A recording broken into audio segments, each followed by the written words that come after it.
we're streaming, including you, Veronica. You're going to be audible to the masses. Isn't that exciting? Yes. I'm gonna mute myself. Okay. Alright, let's put the link in. Everyone, streams started. I'm gonna screen share Photoshop. People can see.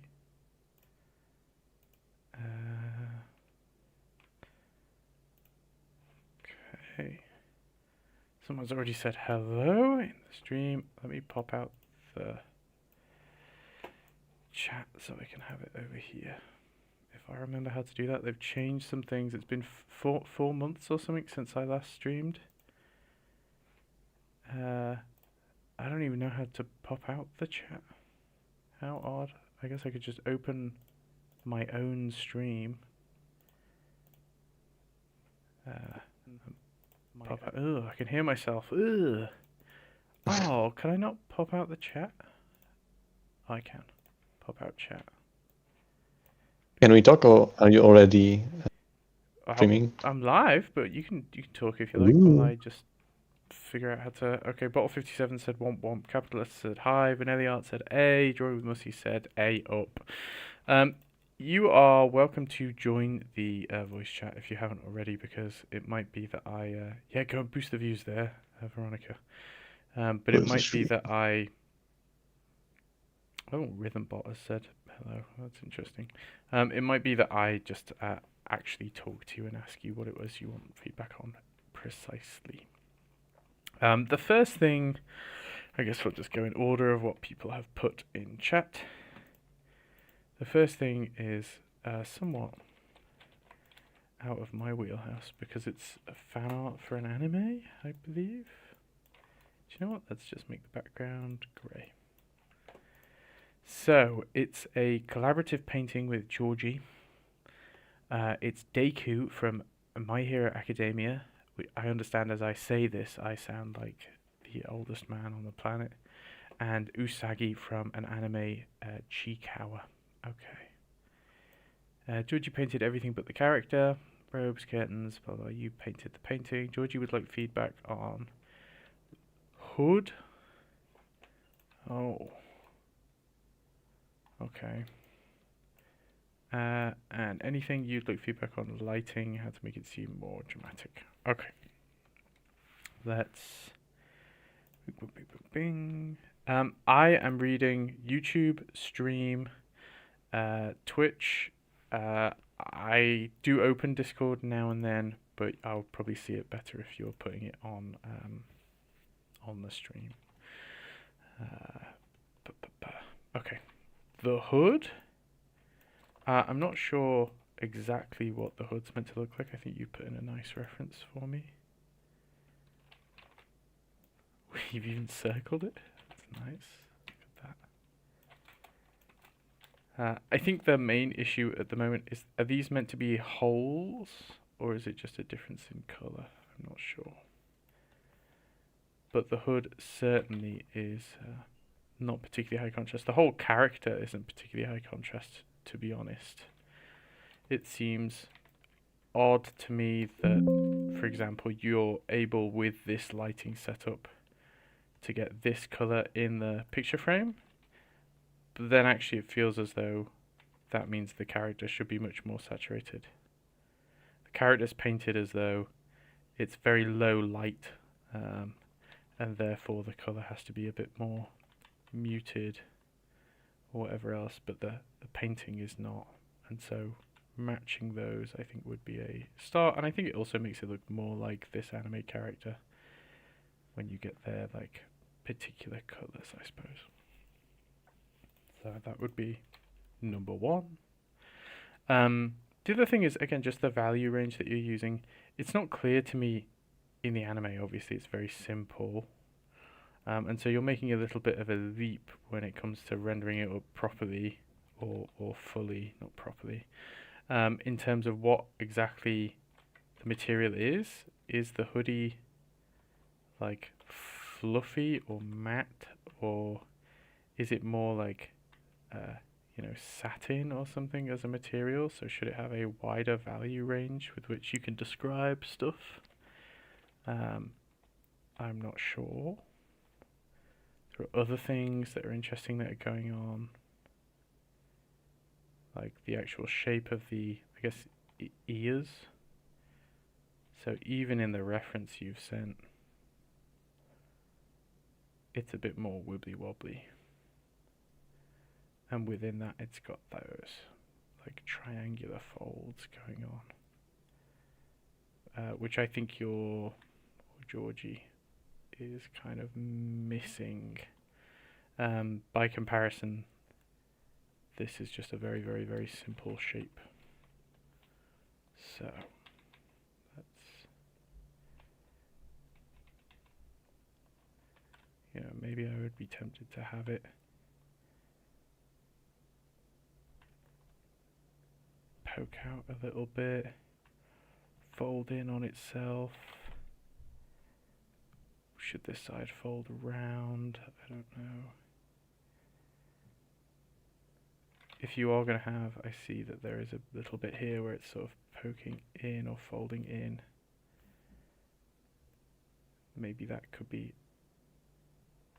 exaggerated.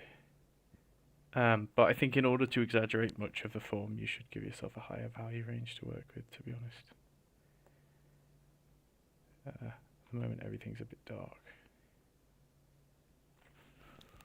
I don't think the hood's that bad. I don't think it's like the main concern of the painting in any way. What was the other thing you wanted feedback on? Overall lighting to make it more dramatic. At the moment, there doesn't seem to be a strong or clear light source, and so that would be a very good start. So if one of the easiest ways we can go about this, in the most gimmicky way possible, let's do that. Set it to, I don't know, soft light, or even bluer, hard light. And then you could imagine a world where actually there's like a, I don't know, some kind of like beam of light that's hitting the painting, and maybe it's kind of cutting through, what's his name? Deku? His arm or his hand or something, and you're looking at the shapes that it's making. At the same time, maybe he could be receiving a little bit of side light from over here or something.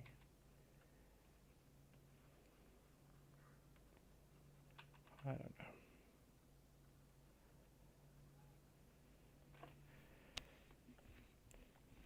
But then there's like a sense of light and shadow in some way, whereas before there isn't much of one. I think you're trying to get the idea that maybe he's lit from behind because you've got like a cast shadow over here. But maybe I would just, I would really increase that sense. In which case, again, maybe we've got to increase that lit side. And needless to say, this is maybe the messiest way that I could do that, but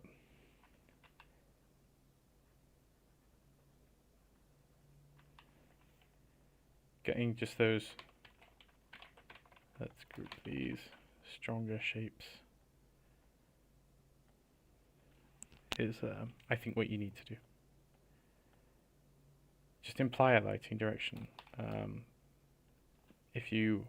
don't think you would struggle with this. But you could almost begin to imagine that each section of the limb is like a cylindrical in some way. Right? If you were to think of its primitive shape, and then you literally just say, well, one side of it's in shadow, and the other side of it's in light, and you just make the appropriate darkening / lightening according to that. because at the moment it's just falling very flat. So let's pop that there, that there, that there. Screenshot it, whack it in the Discord, and say that we are done. General rendering on the character. I just think you need to push it further. Ears, lips. You're saying you can't seem to get the rendering of the lips right. It doesn't seem to me that you have tried. There is not a lot of painting going on here. I think if I told you that instead of this whole painting... Oh, not that. Instead of the whole painting, all you were painting was like a portrait of the character, all of a sudden the level of information and detail that you would begin to consider getting in would be much higher. And so maybe it is genuinely just that you need to spend longer. Get up some references for hair. You know, specifically this kind of hair. Bet you there are loads of cosplayers and stuff that cosplay My Hero Academia characters that you could look to for inspiration. Or, I've been painting lots of Asara heads all day. So, let me open one of today's Asara heads, or a couple. Here are a couple of Asara heads. It could be that I have to pose this Asara head from that angle and try and get the lighting roughly correct, and see if I can match that and get the nice plane to the face going and whatever else. I think at the moment the skin generally, again, everything feels very grey and drab.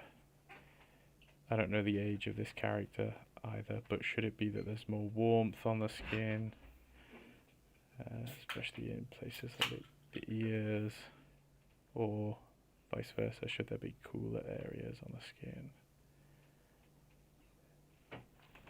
I don't know, they make it feel a bit more skin-esque or skin-like. That would be my feedback. The rabbit's bottom lip. What rabbit? Oh, on the painting. Oh, okay. At the moment, it's coming up and like in front of the mouth,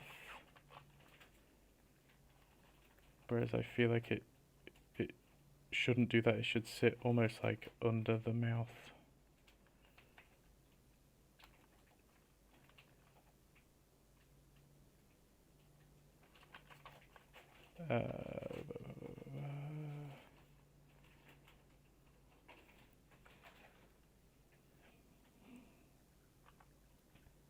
Maybe you could warm up that as well.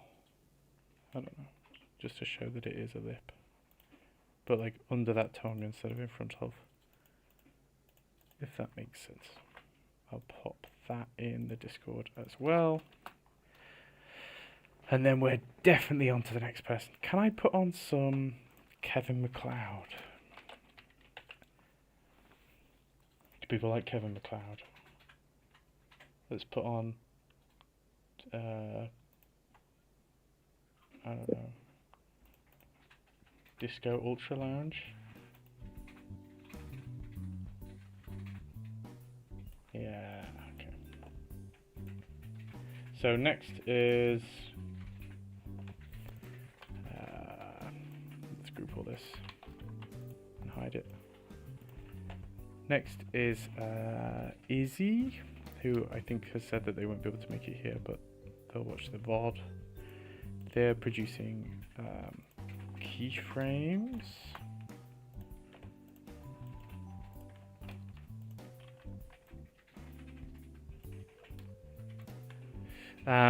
They've said the first one feels a bit stuck, since they feel like it could be pushed further and overall feels a bit boring. You were thinking you could implement some extra lighting. I agree. For the second one, it's unfinished and you're really struggling with how to apply some impact damage on the closest guy's head, or whether I should at all, since I wanted to add blood to the second guy's face to try and evoke some shock factor. Okay. let's see. So this first one, I think you're right, it could do with some lighting. And I think that lighting has got to come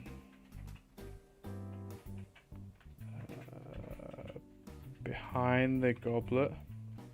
You kind of want to do, what's the same advice I gave to the previous painting? I think you want to almost like bisect your subject with lighting. In fact, why am I doing this? I have a gradient tool at my disposal.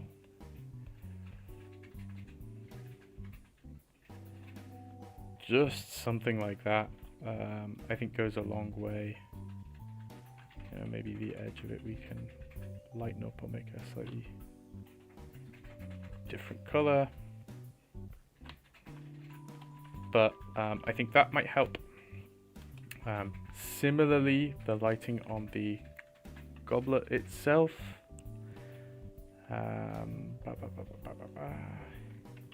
It's this crazy metallic thing.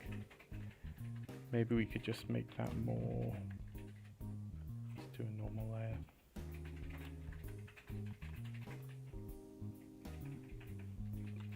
Get more of that like metallic banding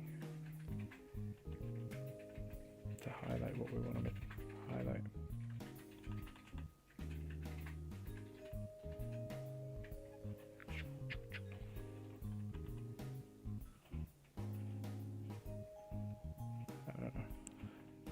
But mostly that big shadow in the background I think helps guide our eye quite a lot. This is a little bit, it's a little bit confusing because of the way that reflections work. I mean, I'm willing to suspend my disbelief, but we're imagining that this is our cup. Being held by, oh no, maybe it's not being held at all, it's just sat on the table. Okay, but we are here, this is our eye, and whatever we're seeing in the cup, maybe our eye's a bit further up actually, is actually like here. So here there's a guy that's like swinging his hammer, but it's almost like he's swinging it at the cup, or assuming that we are seeing this from the perspective of the guy that's about to be bludgeoned. Is he across the table from him? I think what you mean to imply is that maybe the cup is being held at an angle, and like we're seeing behind ourselves and he's actually here behind us and he's about to bludgeon us. In which case maybe it would be pertinent for us to see, oh no, our own head as he's about to smash us over the head. I just feel like that helps place it, and maybe there should be like, you know, that's another way to add interest or drama to this image. Should it be that actually there is like a hand down here that's gripping it? Thank you, Kevin MacLeod's disco music. Maybe it's a bit loud. I'll turn it down.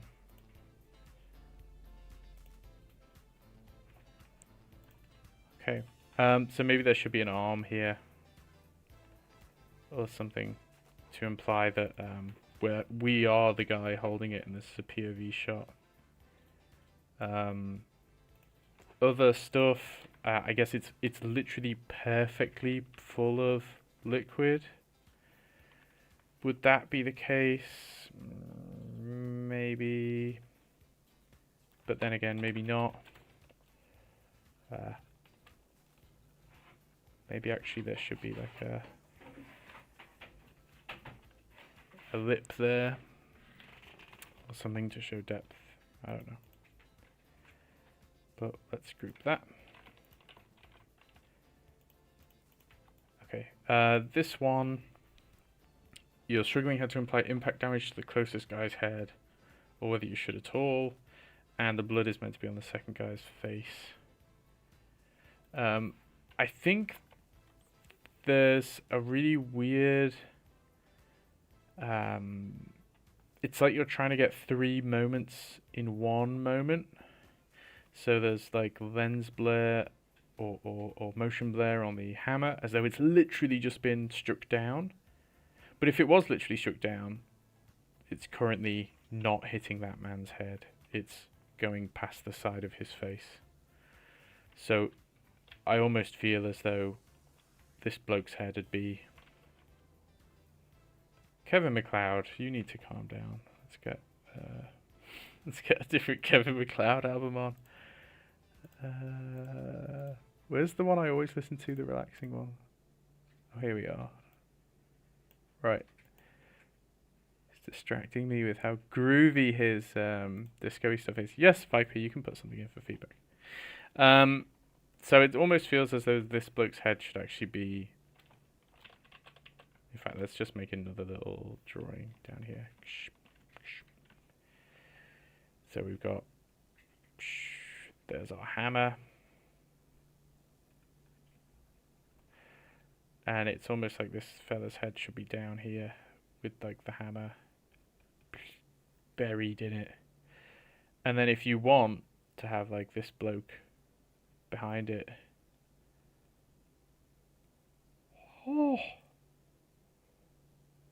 Look, he's like, oh my god, how could this have happened? He's almost pogging, isn't he? Then you can. I would have a few things to say about this. So, I mean, the first one is he's very close to this guy's head. It's like this guy's...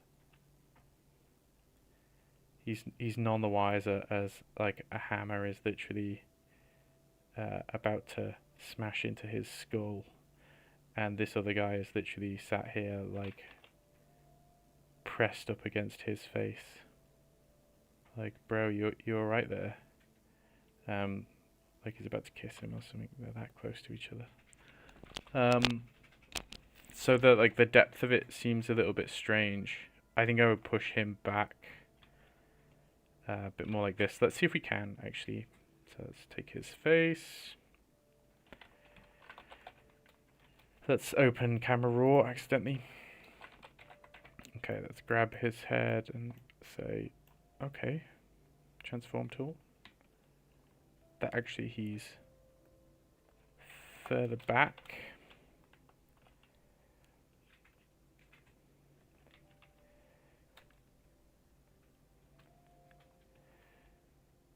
Which I think works better, but again, like the hammer's coming down on the right side of this guy's head, but the blood is on this fella. I don't see how it's gonna jump over his head to get to the next person's head, so I think that needs to be solved.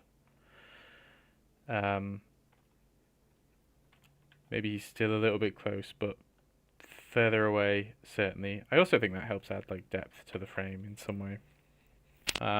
Or maybe you just, like you said, maybe we just get rid of this guy's head entirely. And the hammer's here. And there's the implication that there's another head there.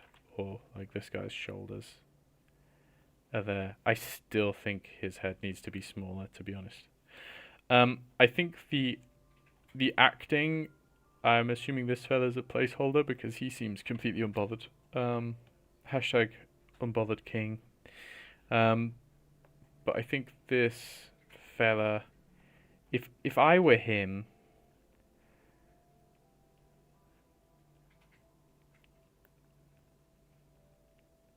I would almost be like, yeah, like here's my head, like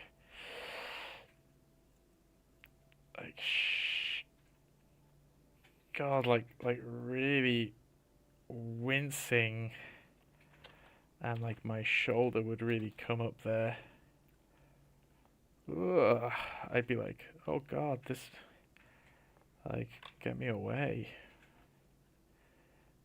You know, because I think you want to get the idea of the impact of, and if you still want to have like a blood splat on him, yeah, that's cool. I quite like that. It's also going to be like up his shoulder in some way. But I think you got to get that wince. If this is the exact moment that this feather's compatriot has just been bludgeoned to death, and he's right next to his face, and he's just sort of looking a little bit sad about it. I think that you need to get more. You want the impact of the scene to be that there's been a lot of motion or commotion, and he really is like, oh, it's shock. He's involuntarily wincing or moving out of the way or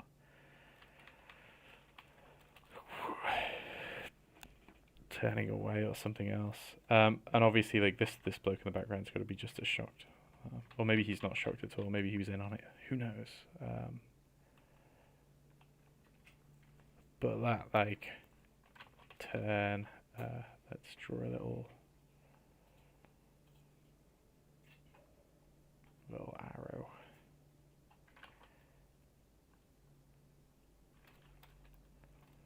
That like turn away, I think is important.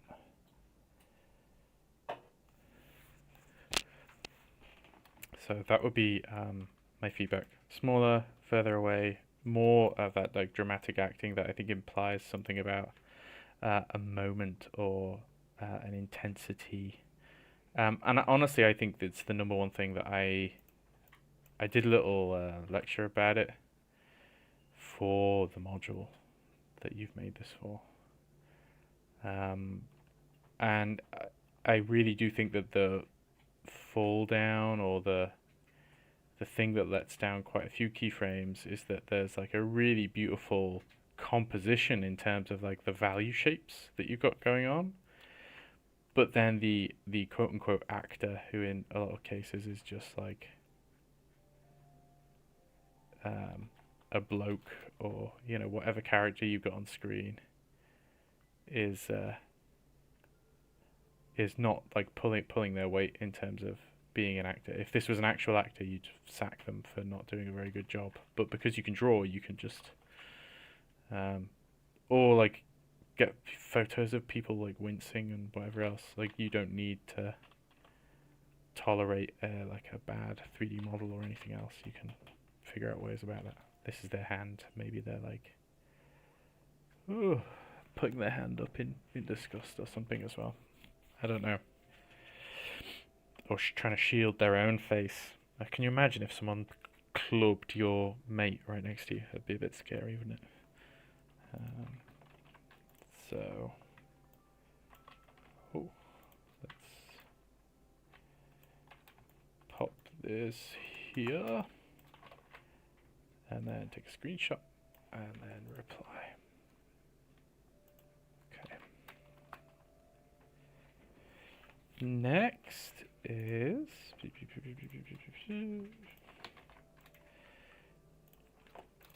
this,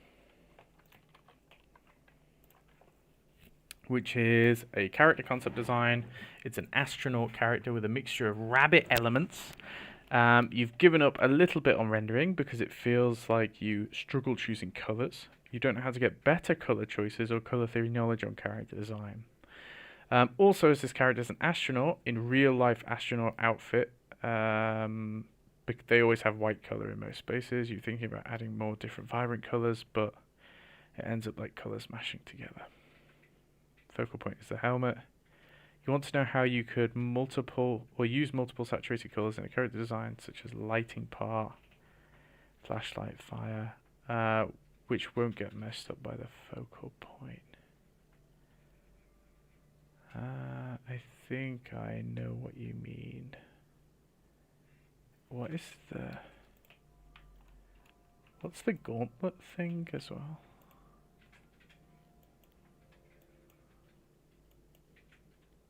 Okay, color choices, color theory, how to add interesting stuff. Tools on different careers, focal point, value check. Let's value check it, shall we? It's very grey. I feel like you almost wanna do a character design like a I don't know, like a splash of an ink stroke. I think there's, and this is going to sound a bit wacky, but I think there's some real appeal, abstract appeal that you can harness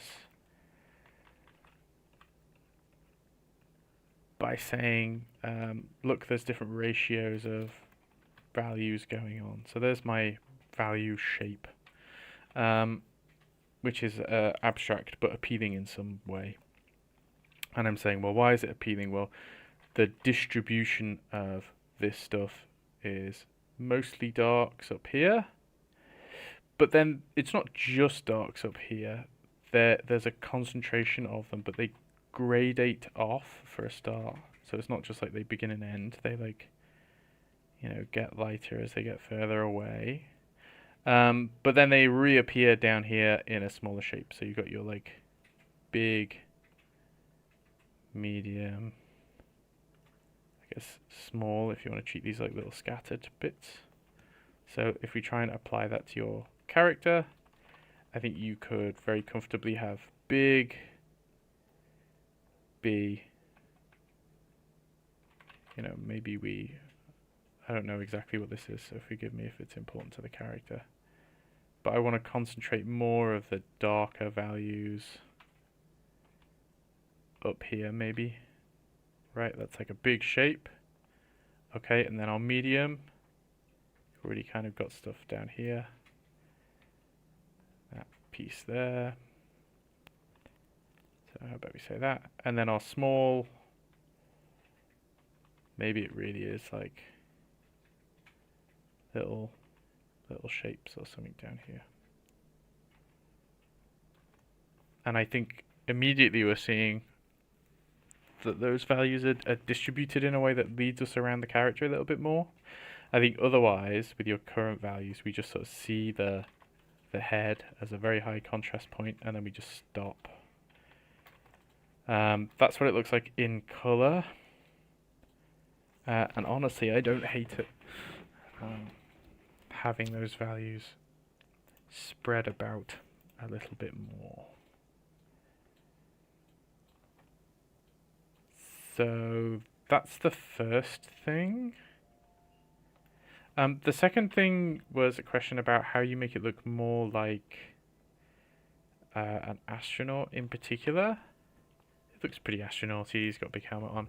I think the problem, and I don't know the lore of this character necessarily, but maybe that's the problem, is I shouldn't need to know the lore of a character to look at them and get some sense of appeal, is that they are doing too much.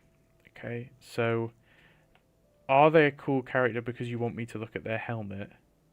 Or is it that they have rabbit ears? Okay, so we've got a helmet and a rabbit motif. Okay, well that's fine, we can play with that. Yeah, but they also have translucent sleeves. Oh, right, okay, well I'm not sure how that plays into astronaut or rabbit. Oh, and also they've got cape on both sides. And then, is that like a second cape? Or these like stringy bits? And then they have like halos that are broken up. And then another bit coming off the halo. Oh, and also they've got like a flesh sword. Oh, and I forgot they have a an arm cannon that shoots ink, maybe, or something. So I think, I don't know what that is. It looks like a mini tornado, maybe. And all of those things alone could be really cool. And you could make you could make the character with the cannon arm, or you could make the character with the cool halo, or the character with the sword. But I think you're trying to put all of those individual pieces into one character. And the result is simply that I don't know where I should be looking. I'm not sure what part of this I'm meant to be looking at. Let's just try, out of interest, to declutter this character a little bit. Okay, we're just gonna very, very calmly. Oh, do they have a jetpack on as well, which I didn't even see. So that's how much stuff is going on, is I didn't even notice the jetpack. And like pixely bits as well.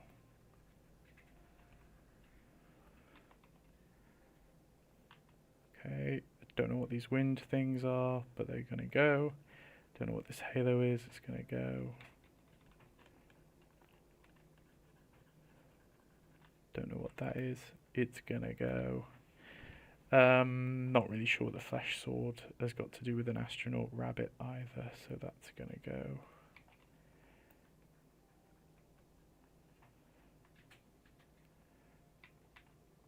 Let's, I don't know, give them a glove or something that's about that big. Sure. And I tell you what, they can keep their flamethrowery arm. The other problem with this arm, is it intentional that this looks like a hand? Is it meant to be that they have like a goo hand that comes out of them, or are they made of goo and this is like the only part of them that comes out? I would probably be tempted to, if it is like a flamethrower or a device in some way, to like make it a little bit less human hand shaped. Like you could make something really weird or strange with it. Maybe that's too weird. You know, but that might be cool. But do you see how just getting rid of all that stuff and stripping it back to actually this is just an astronaut kind of helps? And we could even take some bits like these pants and be like, actually maybe they've got like really baggy pants, you know, because like when I think of a little rabbit, I think that they have those big thighs. It's gonna eat a carrot. There you go. There's big thighs, and so maybe that's something that I would be tempted to bring in some way to get that like sense of appeal. But I just think there's way too much going on. It's like a ton of stuff. Too much. It's confusing me. I only have a small brain, and it can't handle a lot of this stuff. Using multiple saturated colors, I think as soon as we clear all that guff up, actually you can then probably get away with using the saturated colors. Maybe I would make a bigger deal of the jetpack, if that is a jetpack, and I assume it is.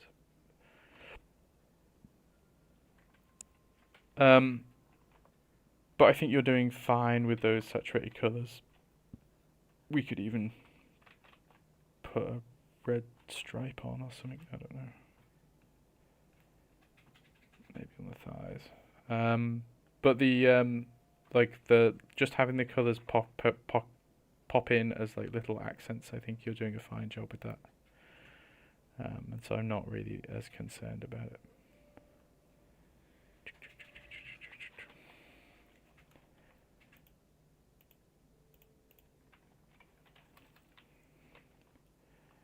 Try not to have a character that does everything in the world.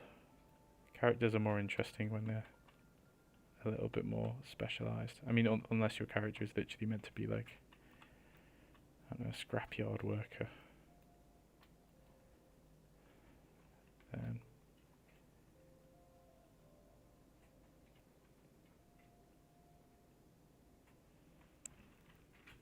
but they look pretty astronaut-y already. To be honest, I would be tempted to... I always associate astronauts as having those big like backpacks. I'd be tempted to like bring that out a little bit more and play around with that, but that's a whole other thing.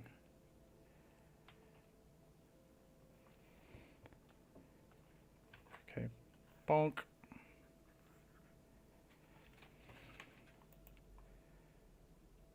Adding interesting patterns on the character. Any good reference? I would look at like NASA references and just add stuff like that.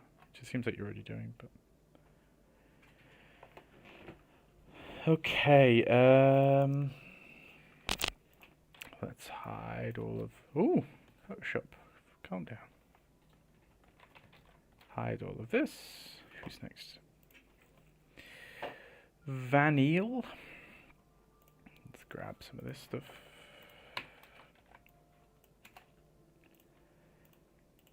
Grab some of this stuff. Grab this. Okay. You are a hobbyist with very little time for art, so you tend to prioritize creating real works rather than studying or working on your mistakes. You're not able to improve your paintings, and sometimes it gets even worse. You thought your drawing skills are weak, so this year you decided to reduce that a little and focus on drawing fundamentals. But these are my latest works. I ordered them chronologically, old to new. I think my knowledge and the subject is weak, and I tend to use textures to hide them, either deliberately or just a bad habit. You're not that prepared, but here are some questions you had. What do you think you're doing well at, and what do I think you should be doing to improve the quality of your works? Is your value structure considered properly in these, or constructed properly in these? How can it be more dynamic? You mostly mess around and figure out things slowly, so you'd like to know your ideal illustration workflow. Any tips on improving your brushwork? Okay.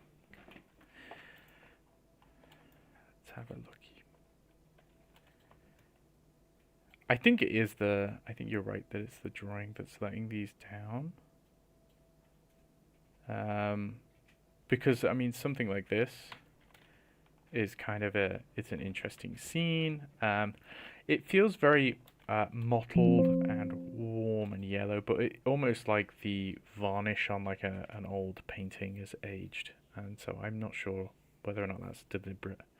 I quite like it though, and you see it on this one as well, but I think this one's honestly your strongest one. Maybe because the subject is the most interesting. But again, I don't know if you intend it to be. I'm not sure if this is just meant to be a baby, because it almost looks like, you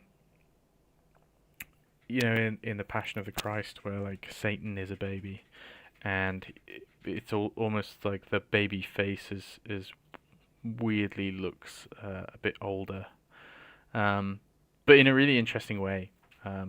No idea if that's what you've intended, but this one is super interesting, and you've got this like weird contrast between like woman sleeping nice and peacefully and calmly, and then this horrific screaming child. So I think I like that one the most. But in all of these, the thing is the drawing. You notice it with the hands poking out, and some of the facial structure is just a little bit weaker. I think if I were you, I think maybe you're overstating. Let's just take this. You're overstating like the staggered nature of a face, which you see a lot. You know, that like a sorrow head, staggering or whatever. I think you could probably actually get away with just describing it very simply, like a curve. And then if you really want, you could put a little notch in there, but it's so subtle. And it's even going to be subtle on like this old bearded bloke. So I would just watch out for like overstating that. Let's give him his beard. In some way or another. So yes, it seems like a drawing problem. Baby and mum, okay. Yeah, I think it's a drawing problem then. I think the reason this doesn't look quite like a baby is that the is it the philtrum, the gap between the mouth and the nose is too long, and like it's got quite a strong forehead, whereas we tend to associate babies with having like more rounded features or whatever else. I also think just the way you've painted the skin is almost like I suppose a newborn baby would. I don't know if it's meant to be newborn, but I suppose a newborn baby would have this sort of flaky, raw texture to it. Doesn't seem to be a very happy baby anyway. Yeah, newborn. Okay. Yeah, I think it's just it's a drawing issue, and a drawing issue is it sucks to tell someone that there's a drawing issue, right? Because I know you've been like working on it for however long, but it's one of those things that people end up working on their drawing stuff for their entire lives. If I ever do a painting and something doesn't go well, and I review it, I can guarantee that like 9 times out of 10, it's the drawing that is lacking, or I've placed something wrong. You're in here, Jam. Do you mind if I call you out for a moment? I think you're in here. Yeah, no worries. Yeah, Jam's a great painter, and we were in the Patreon server just before this talking about a painting that he was working on, and he makes these beautiful, beautiful portraits. But even he, in his wisdom, Even me. forgot to put the back the back of the head on this figure. Like they were completely missing their cranium, basically, which is a drawing problem. So it gets us all, and you got just keep plugging away at it, and You just gotta be careful. yeah, just be careful. You say you were struggling with understanding how light affects the forms.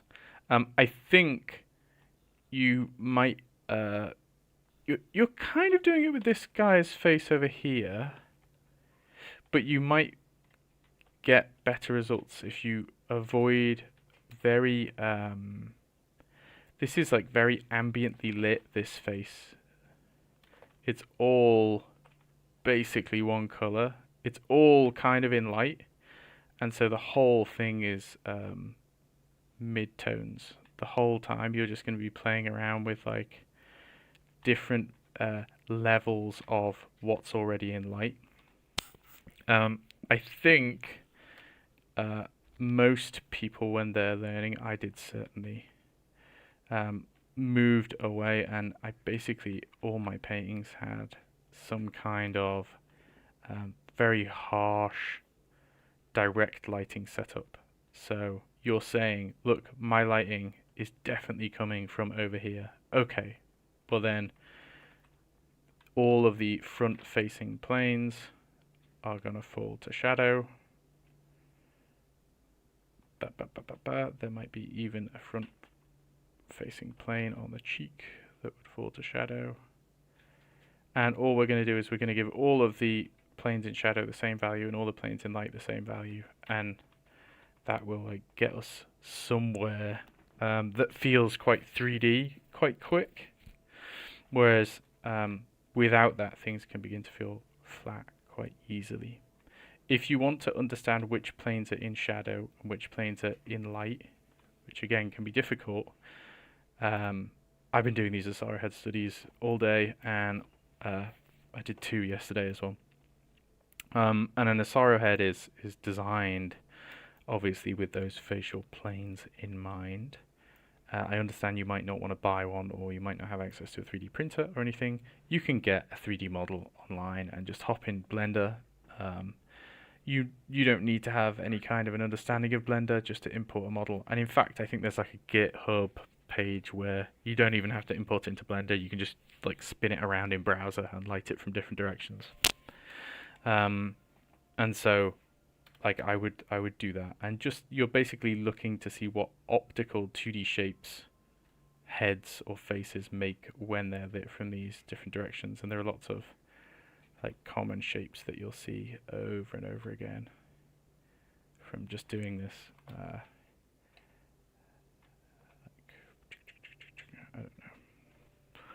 whatever else. And it's part of drawing as well, because as much as drawing is like the proportions of the face, it's also recognizing like that shape and saying that that's a shape that recurs over and over again. And what it is it's a 2D shape, but it's describing a 3D form in perspective, and there might be a notch there for the chin and whatever else. And so like learning to recognize those forms or those shapes, I think is really helpful. But yeah, it's a drawing thing. How often do you just pull up a reference? Some of these feel more reference guided than others. Like this almost seems like you must have definitely had a reference. But then like this bloke's face in the background, I don't know if you had a reference at all, or this little kid. Chest painting used a lot of references. Okay. Yeah. I wonder, do you have any paintings or examples of paintings where it's just I know you said you don't do studies very often, but a painting where you have just sat down with a reference and tried to copy it? Because a lot of old-fashioned style paintings, they don't invent like almost any of this stuff from their heads. They would just get people, models, clothe them, light them, have them pose, and paint them. Like they use them as a one-to-one reference. Yeah, post it in feedback. That'd be great. But yeah, giving yourself more referencey stuff, I think. More time, maybe. Okay, I'm seeing just issues with like the size of the head compared with the body. But this one's a really interesting one. And I think just given more time, again, I'm like as bad as anyone for this because I never give myself time to paint. But recently I have been, and what I've been doing is I've been saying, look, you clearly can render up this thing to quite a high level. Okay, well why don't we just zoom in on this and say, look, that's our painting. Can we just treat this as a painting and paint it to the same level that you've painted this? It might take you a while to go around the image and do that. Same thing with like this guy's back. You're clearly trying to simplify it because it's quite small on the canvas, which is fair enough. But maybe you're simplifying it a little bit too far, or not quite getting some of the forms and how they need to be simplified. I'm very much a Craig Mullins agreeer, a lot of the time, almost always. And I think I understand when people say, you shouldn't study, you should just make stuff and like learn on the go. But I think I think you should study. I think you should study quite a lot. I understand if you've got limited time, then that becomes difficult. But maybe study in relation to what you're doing. So if you're painting this fellow, then maybe you take a day, if you have a day spare, and you do, 4 studies of like semi-nude models. And one of them might be like drawn, one of them might be like in value, one of them you might just be focused on like the drapery around his waist, and you can like get a bath towel or whatever else and try and set that up for yourself to get like the perfect reference. And then maybe another one you just draw like hands, because he's like holding this pole, but maybe you draw a couple of variations of them. And you see this in like Leyendeck's work, you see this in so many artists, even Michelangelo. There are examples of pages and pages where they're like prepping for a big painting, and they're just doing pages and pages where they're almost like practicing different parts of the painting before they commit to one.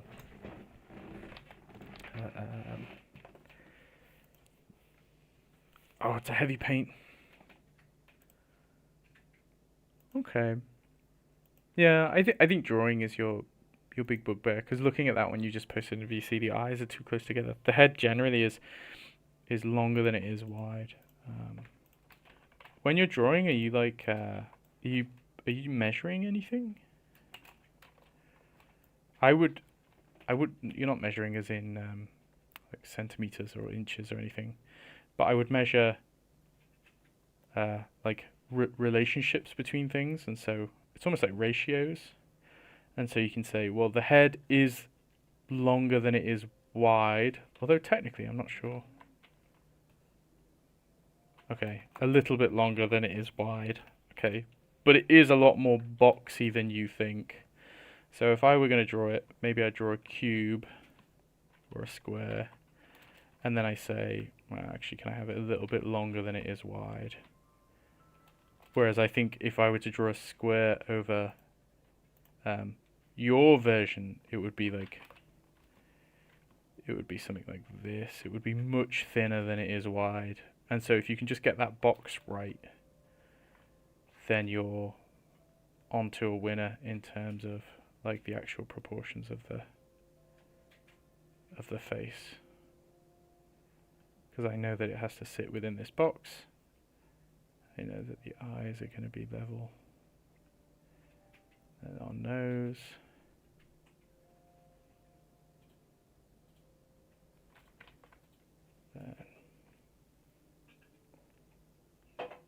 And then actually there's like back of the head.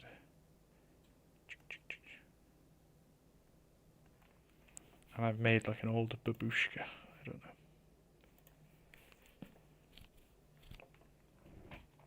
But yeah, just like any level of measuring, and you'll end up doing this with your values as well. So this is darker than this. It's always comparative. And your color, this is warmer than this. And your edges, this is softer than this. You're just making comparisons across an image, whether that's about width or height or size or anything else. We did it earlier, again, not to bring up Jam again, but when we were noticing the issue with Jam's image, the way I measured it to notice was like, oh, actually look at where the shoulders are in line with some of the facial features. They need to be higher up. It's something compared with something else always. Okay. What were your other questions? I'm not sure if I've answered all of them. Let's see. That's a big feedback session. Is your value structure considered properly? It's not too bad. It's one of those things where you're asking a very subjective question. Are these the values I would use in an image? No. That doesn't mean they're wrong. A lot of people paint really high key, and I wouldn't paint that way. Some people paint in a way that looks overexposed, and I wouldn't paint that way. This to me is a little bit murky or dark, but that's fine if that's again something that you want out of the images. They do almost feel like images you see in a gallery where the glaze on it has aged, and they feel a little bit smoky or yeah, old, but in like a nice way. Like you just stumbled across this thing. So, yeah, I think generally they're okay. There's some stuff in terms of values, like this is a dark on light figure, dark on light figure, dark on light figure, so you're always silhouetting dark on a light background, but within one image it can be quite nice to break it up. So if we took this one image, we could say, look, this figure here is dark on light, but then maybe there's like I don't know, all those clouds are casting shadows or something. so that this figure becomes light on dark, and then maybe this figure pokes out the back of here again, and so they become dark on light. And so it's almost like you're playing value hopscotch, where you're going to dark on light on dark on light on dark on light, and you're always thinking about silhouetting one thing against another thing. It's maybe the way I would think about it. A little bit wishy-washy. Hopefully understandable though. Do you like film studies and stuff? Yeah, I'm always going to recommend lots of studies. So. My ideal illustration workflow is I use a bit of 3D when I'm doing illustrations, and if I don't use a bit of 3D, I really spend my time doing like a full drawing first, like a really full drawing. So I'm not sure if you saw the Greg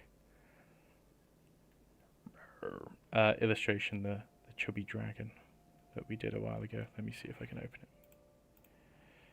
it. Where is he? Where's Greg? Gregory. Okay. So here's Greg. And because I know that drawing is going to mess me up, and it's the biggest pain of your life, and you're always going to be going back and correcting things and moving stuff about and fixing the drawing, it makes sense in my head when I'm doing an illustration to give myself, when you say ideal, the question is ideal for what? I'm assuming you mean ideal for your own sanity, and maybe to try and reliably produce a good result.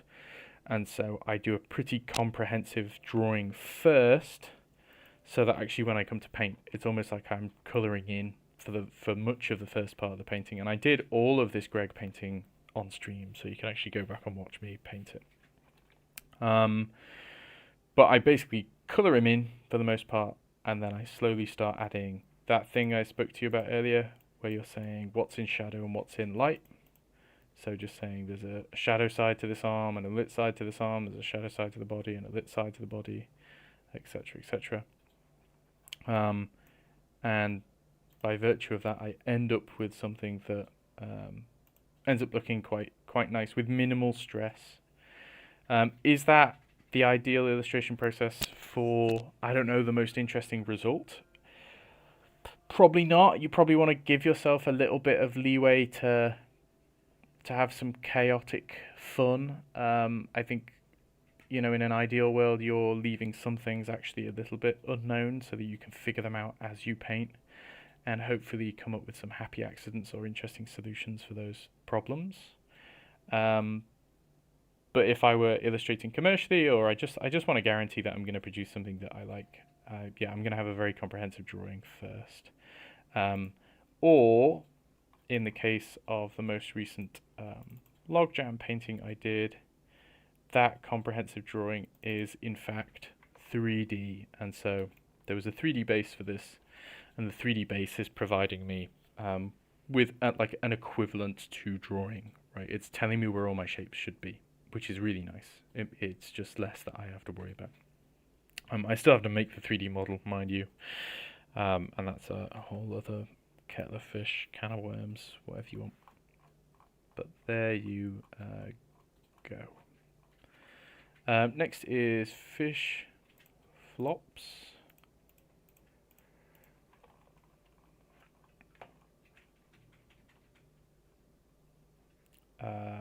The last question you had actually was any tips on improving brushwork. I think your brushwork improves as your drawing improves.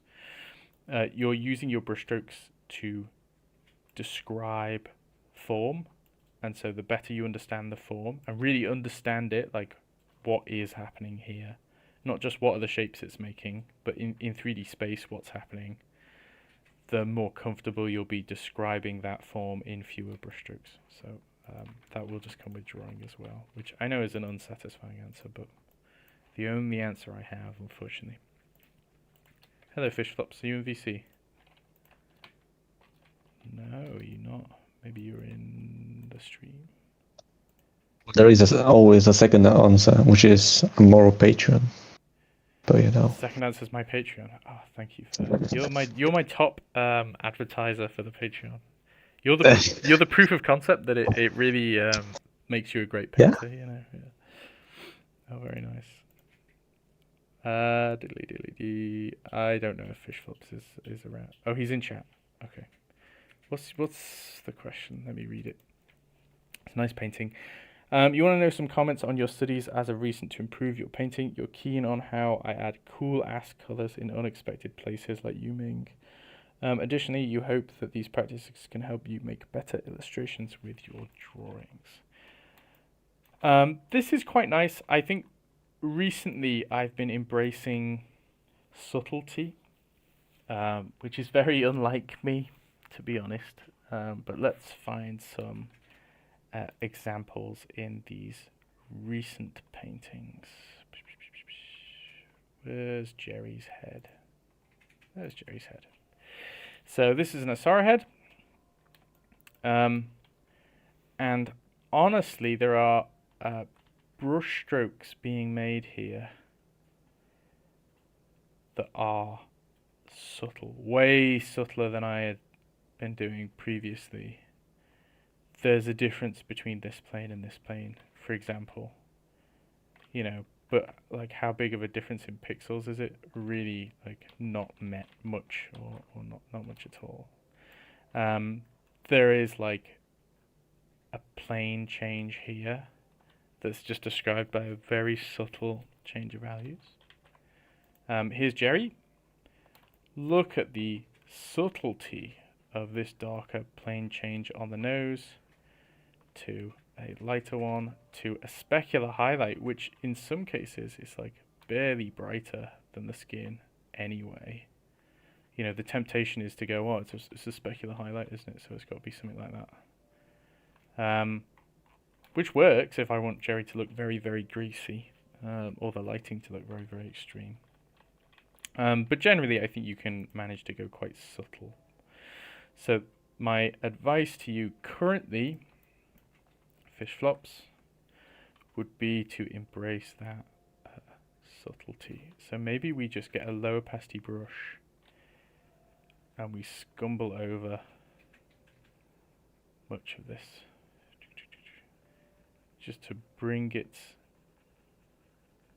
unify the colors, bring the contrast down a little bit. Bring everything closer together. Okay. You know, maybe the nose gets a bit more red or whatever else, but it's not necessarily true. Okay. And then if I do want to have this side plane on the forehead shown off, I can do it in multiple ways. So I could differentiate in terms of light, which you're already doing, but we can do that quite subtly. It only needs to be a little bit brighter than the area around it. There are other planes on this head that feel like they should get a little bit brighter, but that's okay. Maybe side plane of the nose, a little bit brighter than the top plane of the nose. And that can transition softly or harshly in some way or another. But like they can be quite subtle. And then if we still, at the end of all that, want to put on that like crazy specular highlight, then we still can.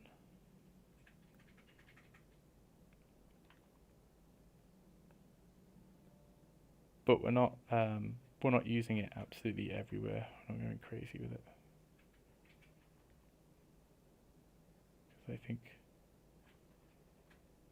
I think you can do a lot of this modeling, and this is like a new revelation to me as well, that I'm just trying to harness at the moment and like put more emphasis on in my paintings, is those really subtle form changes. It's easy to go absolutely crazy. I think it's a little bit more difficult to try and be more controlled. You know, is this notch for the brow? Should that be a little bit darker? Or maybe not that much darker though.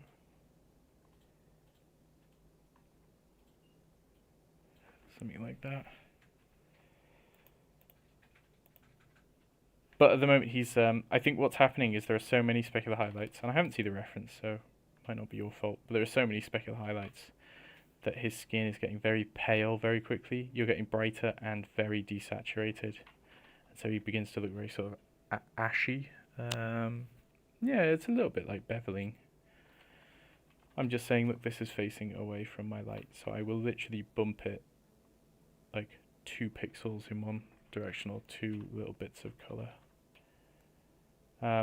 It's one of the things I've been using Rebel recently, as you know, in the Patreon server for these Asara heads. And I think one of the things that doesn't help this in Photoshop is the way that, and you correct me if I'm wrong, but the way that most people work in Photoshop is they say, look, I want this side plane of the forehead to get lighter and cooler. And so they go, right, I'm going to pick a really light blue like this, like a crazy light blue. But then what I'm going to do is I'm going to just pop it on at low opacity. And it's almost like I'm pulling that area towards that light blue, which you can do, and it works. Like, that's fine, right? But the tendency, I think, then is it's so easy to just overdo it. And push it a little bit too far where maybe you don't actually want it to be. Whereas in Rebel, you can't do that. Or at least not the way that I've been painting. You can't like pick a crazy color and then just lightly stroke it on. The color you pick is the color that is going down as soon as you put it down. And you can then try and blend it out after the fact, but that's also quite annoying. So you get into this rhythm, or at least I have this weekend, because I'm saying this like I've used it forever. I've only been using it this weekend, but I've gotten into this rhythm over this weekend where I pick an area and I go, look, no, I do just want to go lighter. And I try and pick the color that I want rather than like dragging it towards another color. And I think it gives you more freedom to get a little bit more like subtle with those form changes, in a cool way. So I guess that's question 1. Question 2, cool ass colors. I just mess about. I muck about a lot. So I will, let's make a copy paste version. I'll do all sorts. I will duplicate it and then apply a sharpen filter that's like crazy, like this, and then set that sharpen filter to saturation. And like, it's brightening up that one little area. Or I'll grab a copy of the original and I'll set it to, I don't know, ooh, hard mix, go on then. But then I'll go in layer style and I'll do something like that. But then maybe, can I colorize it?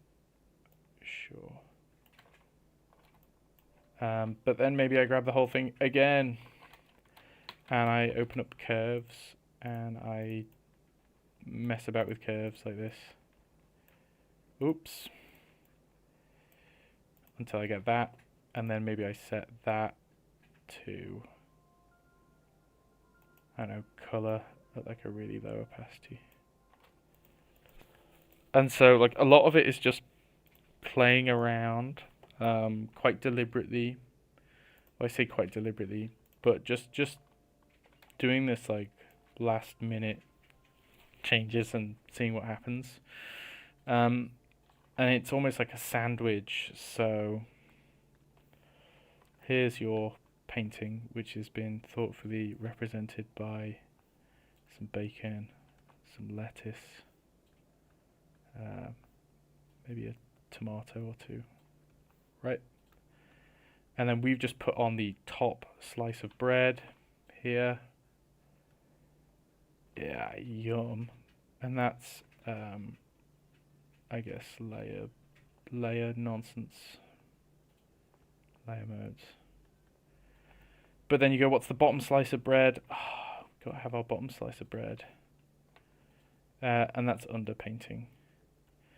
so I start with that nonsense as well. All of my paintings start, and you can see it on the reels that I've been posting on Instagram.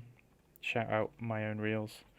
But I'm always starting a painting with something very strange, really bright colors, really strange textures, anything like that. And I find that in much the same way that some of your canvas is showing through here,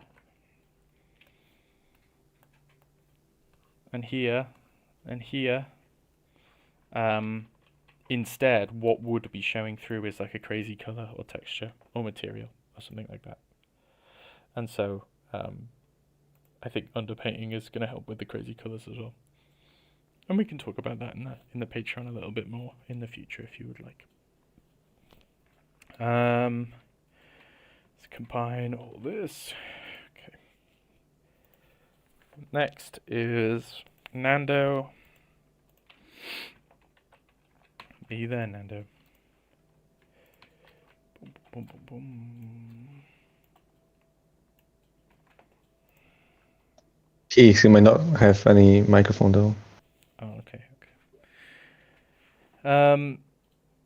So it's a whip render of a keyframe. It's a sci-fi parkour project that you want to make the little fella running through the energy generation sector of a city. Eolic energy in this case. No idea what that is. Focused on a lot of designing the fan, but kind of ballpark the composition. Yeah, it's very bright or high contrast at the moment, and so this little guy doesn't really stand out. I don't know what's causing these lights either. Are they coming from below? Maybe, because they're Yep. Like floor spotlights. they're lighting No. up this. Okay. I would maybe just be tempted to get much darker. You could just like change the cone of those spotlights so that they are a bit narrower and sharper, and they just pick up our little guy. I don't know. There he is. I'd probably make him.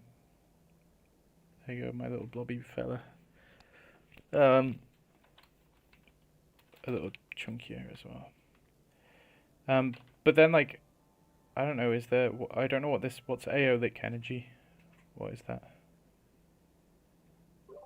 Oh, like it's a very weird setting. It's like a flying city. So this is But is that's why there like opportunity for the energy to like? These are the turbines, show. right? Could it no? Yeah, yeah. Could it be like that they produce steam or something? Any kind of atmospheric is like a great excuse to, like all of a sudden these, the further back these get, they just get reduced until they're like a shape, you know, because there's so much atmosphere or whatever else, which is going to help make this bloke stand out the most. Let's actually bring yours back and put your poor fella back in, because mine's terrible. There he is. But I just think we want more contrast around that thing. To be honest, if this is for a parkour game, I don't know that I would present it from this angle at all. Because I can't even see what he's parkouring over. He's just sort of in midair. Whatever he's jumped over or whatever he's running on, I can't see. It's hidden behind this giant dark thing. And so I guess it's kind of cool to set the setting. It also feels like, I don't know, is this the sky? The sky is just pitch black.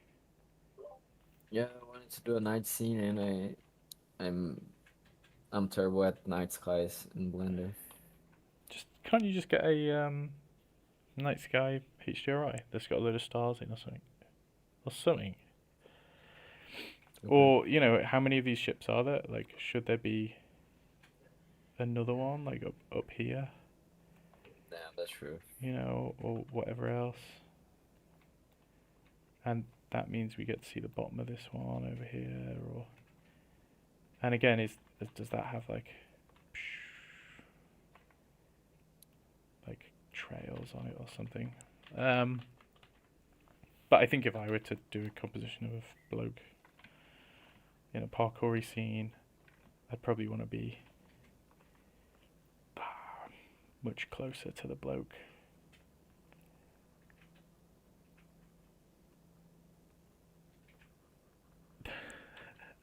There's my little bloke running, and I'd want like crazy like Dutch angle, like this stuff going on that he's like running through, and you could still show off like, whoa, there's like a big propeller of a fan that he's like running past or whatever else. But you almost want to like show off the obstacles that are in his way, or something like that. Or maybe maybe we're like looking down at him, and like you've got those big fans going off, and they're still like lighting up what's going on. Ooh, that's a good one. You know, but we're seeing him travel or jump. Is he like jumping over, I don't know, like a gap? Yeah.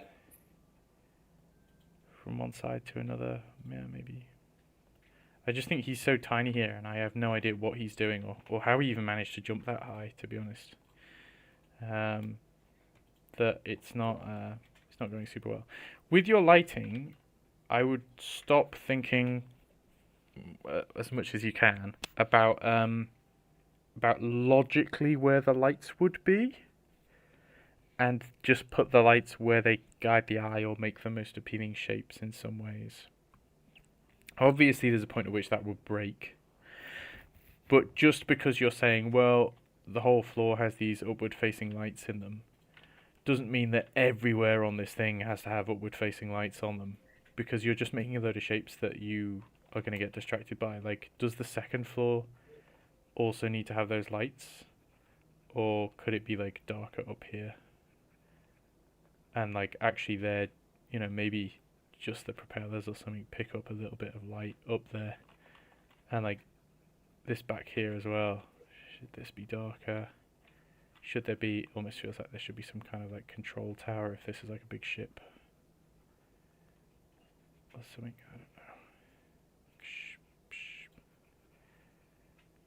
know. But I just think when you start placing lights where they logically would be, you're going to kill your composition quite fast. Because I mean, have you ever tried going out somewhere where there are lights where lights logically would be, and tried to take like an amazing photograph? Okay, that's a very good argument. It's possible, but usually the lighting is just a bit flat and whatever else, and you think, oh, if only like the lighting could be more dramatic, or we could turn those lights off, or move the light so it's somewhere else or something. And you can do that when you're painting, and so you should. You know, on film sets, a lot of the time they just have like random floating lights in the middle of the air or whatever that don't make any sense because you can't see them on camera, but they light our subject in a really nice, appealing way, or make shapes that are cool or appealing. So I'd play around with that a little bit more, I think.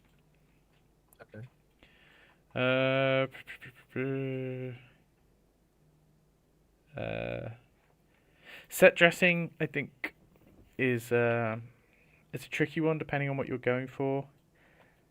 Like main things to watch out for. Have you tried this human for scale compared with these stairs? Because these stairs to me seem really big compared with this guy. Like this guy would be like that tall. Maybe a little bit taller. He's really gonna have to climb up those stairs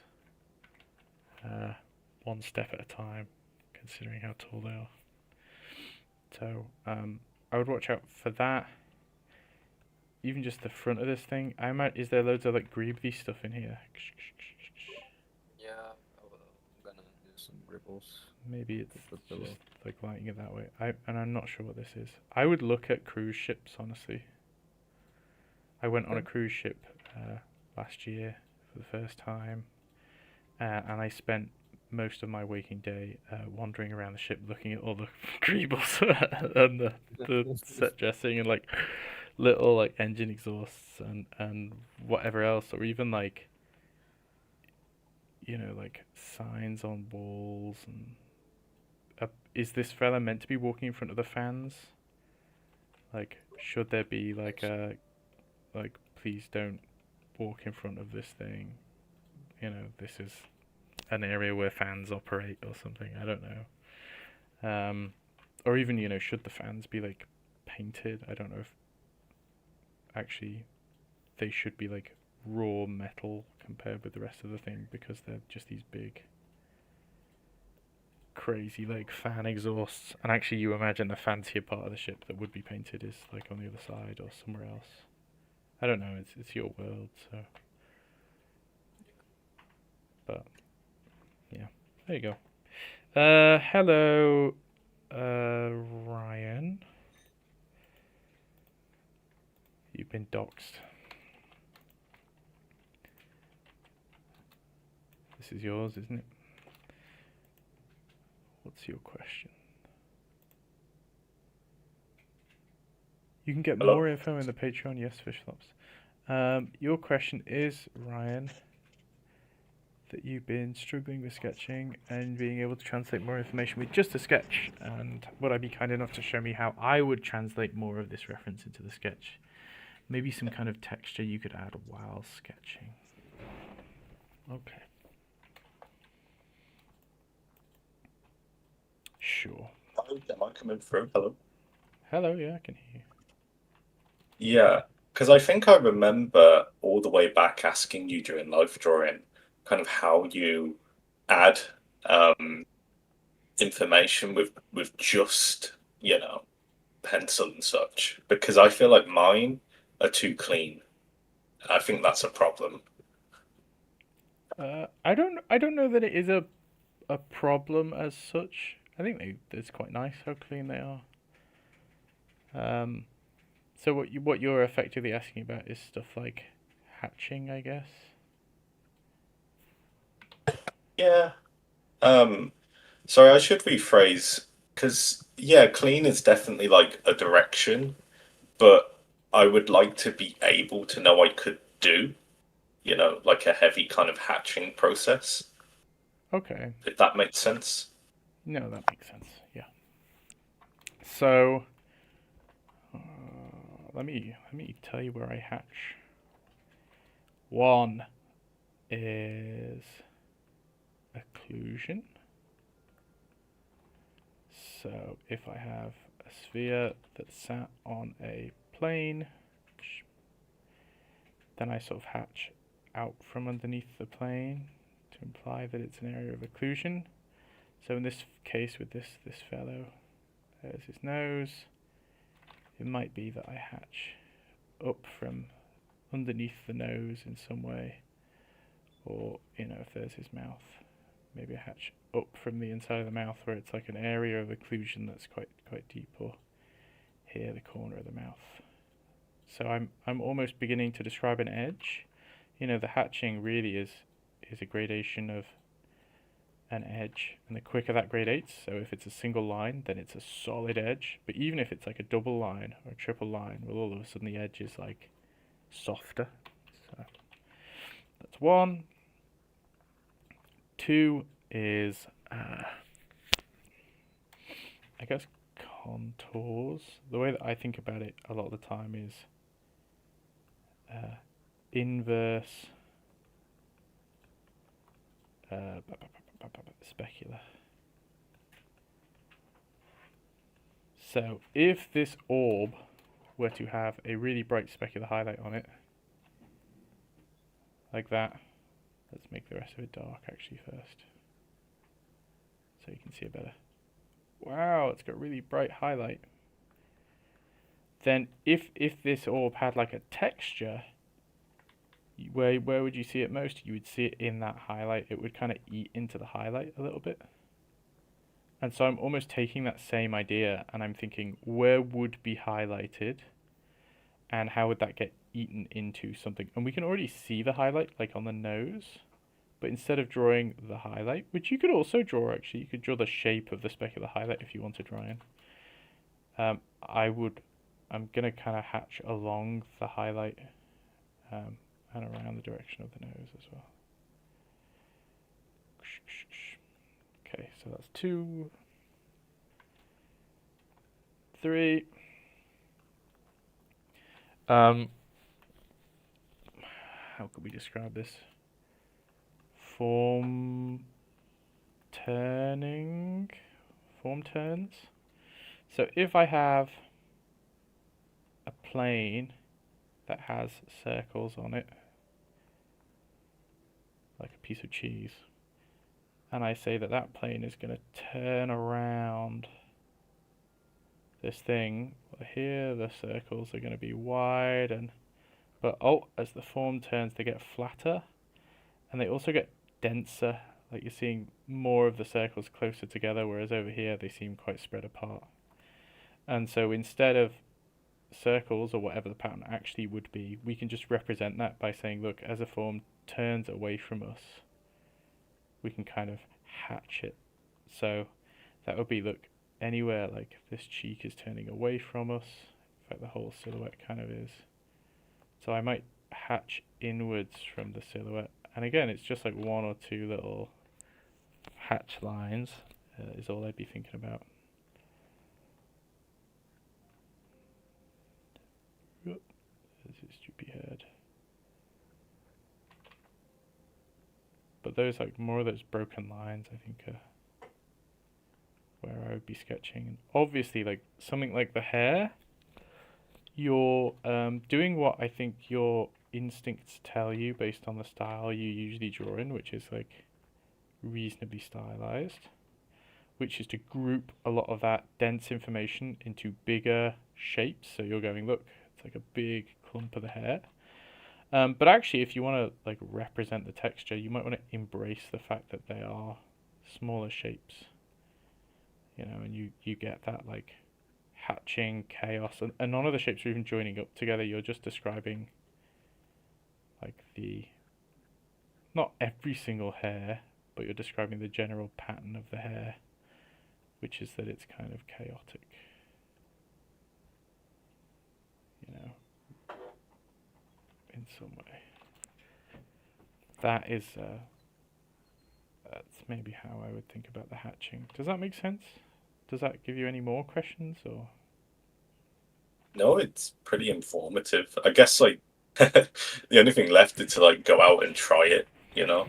Yeah, and you know, it's a funny one, Ryan, because this is the way that I draw, and you see it in my painting as well, right? So it's like it's the way I draw, but it's also the way I paint. Like as I'm painting, you see those lines, and there's even subtle lines in here that I'm not even sure you can see on stream. There are lines across the forehead. Like I'm very hatch oriented. You can see maybe here coming up from the eye to the nose, or from the middle of the eye socket going around. And I really love the stuff, but a lot of people don't paint like that at all, and a lot of people don't draw like that at all. So, you know, give it a go, but don't be surprised if maybe this isn't something you enjoy, or whatever else. It's definitely not the optimum drawing method.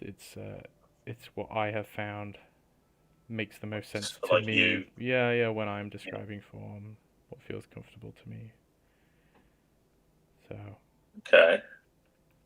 So it sounds to me like I'd benefit a lot from also just experimenting, you know, and like seeing if there's a way I can do it which is comfortable for me, rather than, you know, just trying to copy what you do, right?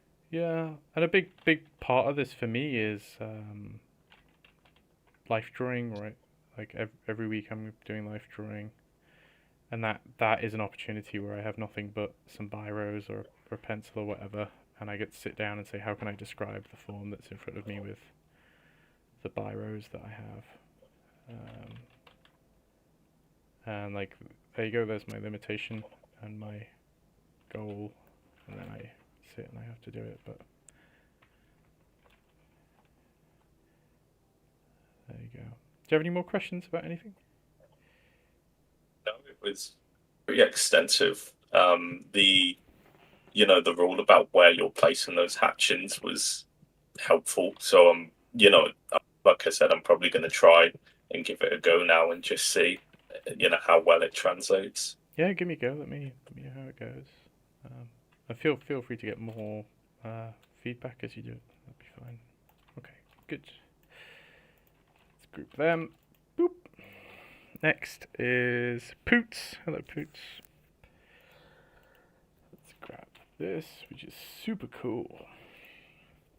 He just started recently getting into more finished pieces, and you're wondering how you can add some more flair to your work. You want to keep this design fairly simplified with the cell shading, but at the same time, it would be cool to find opportunities to sneak in some texture implication or more advanced material rendering. I think your material rendering is pretty okay. I'm assuming the bat belt is vaguely metallic, and so you want to do what you're doing on the helmet, where you've got this really cool like band of dark that makes the helmet seem, it's not a helmet, the cowl on Batman seem I guess more shiny, right? It's happening on his glove as well. He's got this like latex bat suit on. So I would be tempted with something like the belt to get that banding as well. And it could be super, in fact, let me use a more graphic tool. And like maybe some of those crazy highlights. But that like banding going around is gonna,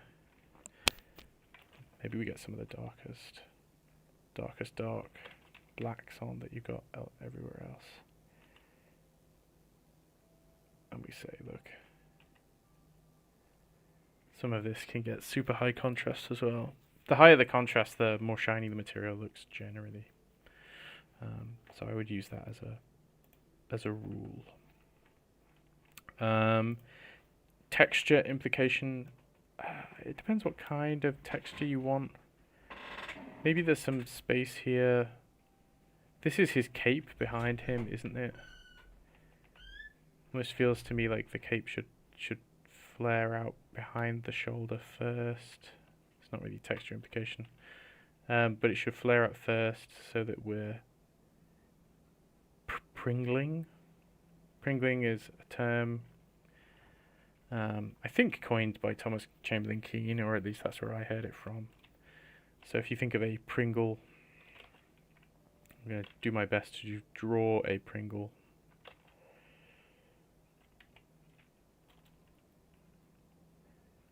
So here's a Pringle. So you're seeing the underside of the Pringle and the top side of the Pringle at the same time.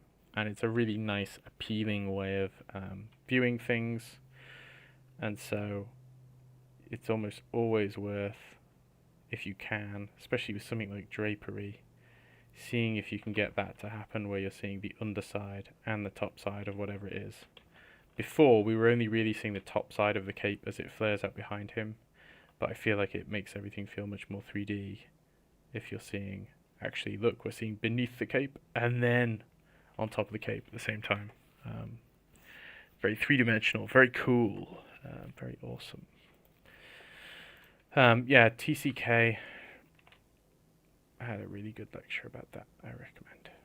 He's got a few really good lectures, actually. He's maybe my favorite art lecturer on YouTube at the moment. So, Pringling. Other than that, I mean, it's very graphic. I almost, it's so different to what I usually do that I don't want to step into this world and ruin what you have going for you. But I would almost be trying to, if I were to imagine a cloak, I'm imagining these like diaper folds on them. They're like those folds that go back and forth. And I wonder if in this we could get those two with that like lighter highlighty.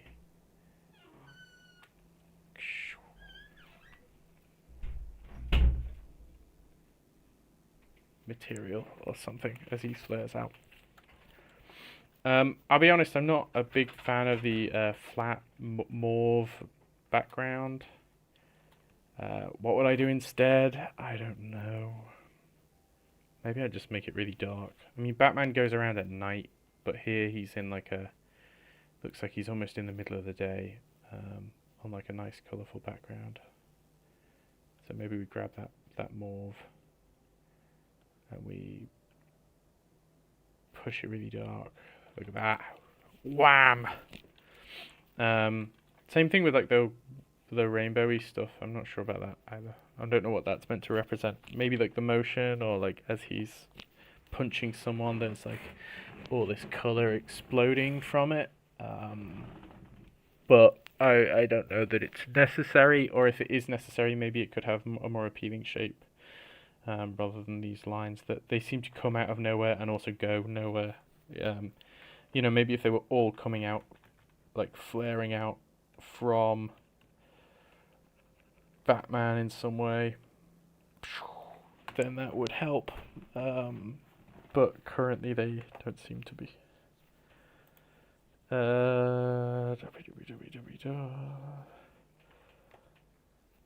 Yeah, I think this is so awesome though that I'm hesitant to give you any advice on like material rendering. This is mega cool. You know, my instinct would probably be to start softening things, but it's not really within the remit of this style, I don't think. And so, no, I'll leave that alone. I will not give you feedback on that. You're doing a good job. Yeah, I'm in I'm in here. Yeah, I'm actually kind of looking for areas where I can maybe soften a bit some of the shadows, because I don't know, like I try to do it with like adding a little bit of hatching. I think the but, hatching's like, I've working seen- though. I think that's doing well for you. Okay, yeah. As soon as you get into this weird middle ground where you're, because obviously what you're emulating is like comic art-y stuff, isn't it?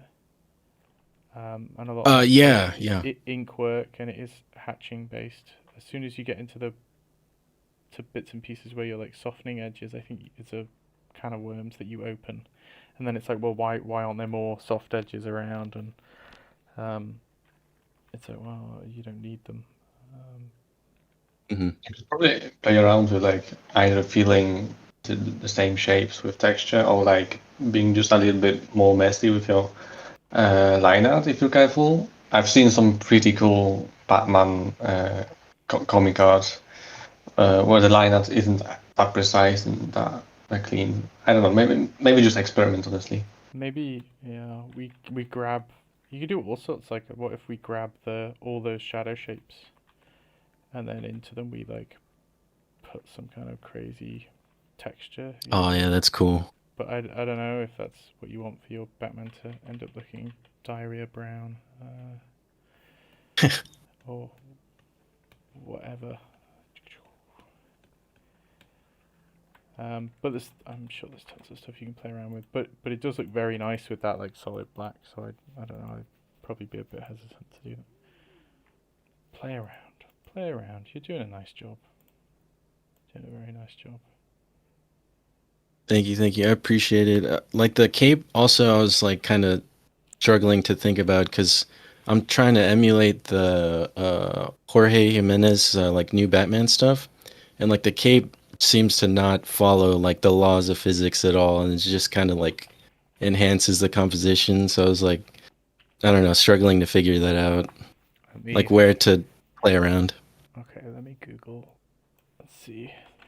Look at some Jorge Jimenez stuff. Oh, yeah, it is cool. Oh, it is really cool. Do you know, I've never been a comic person.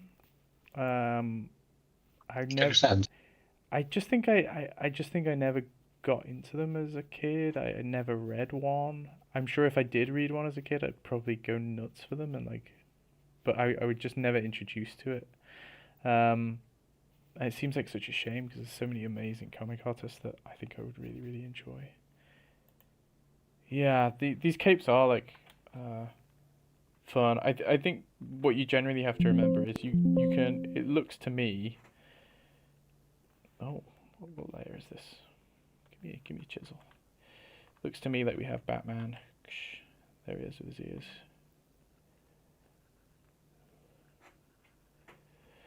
And Jorge is going like there's like a crazy shape.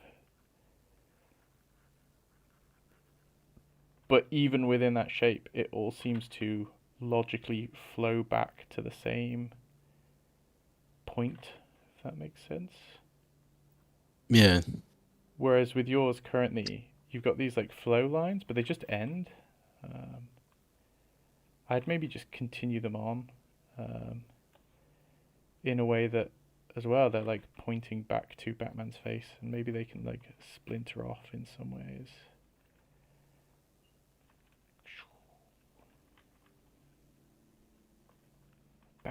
Batman is very cool. Yeah, and they are almost like compositional. I imagine that's the fun of it that Jorge's having as well. Is like you're just using them as this big compositional, fun, abstract shape that is always going to lead us back to where we want to be led, you know.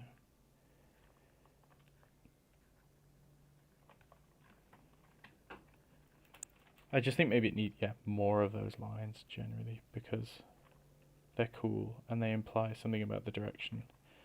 But having them all lead back into one point, it sort of implies a logic without you worrying too much about exactly how the cape works in terms of its physics, you know.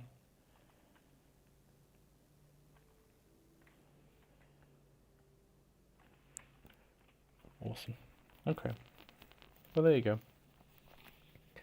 How many more of these are there? Do I need a drink break? 1, 2, 3, 4. There's only 4 more. We'll make it through, gamers. We'll make it through. You'll get to very loudly have me drink grape soda.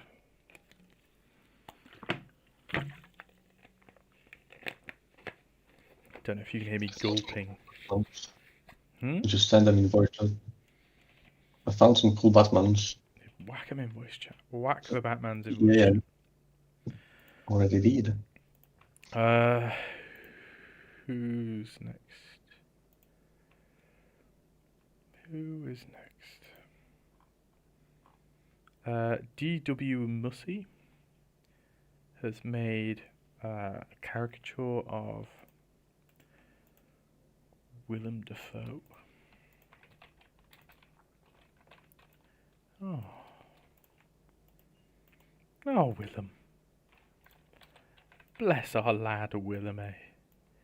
He was good in that Spidey-Man film as that Green Goblin fella. And the Mad Sailor in The Lighthouse. Your most recent work that you haven't released anywhere yet, it's a caricature of Willem Dafoe painted in Photoshop. The third image was the original unfinished version you made, which for the benefits of those watching on the stream looks like this. But you didn't think it was going to be very good, so you restarted with a new method, and you're glad you did. The colours and rendering are much better. The bottom feels a bit underdeveloped, though. Not sure if it needs changing. Okay. So we're critiquing this one. I think this is really nice. I guess the aim of a caricature, I'm not much of a caricaturist myself. That's a Willem Dafoe reference in itself, isn't it? I hear you're somewhat of a caricaturist yourself.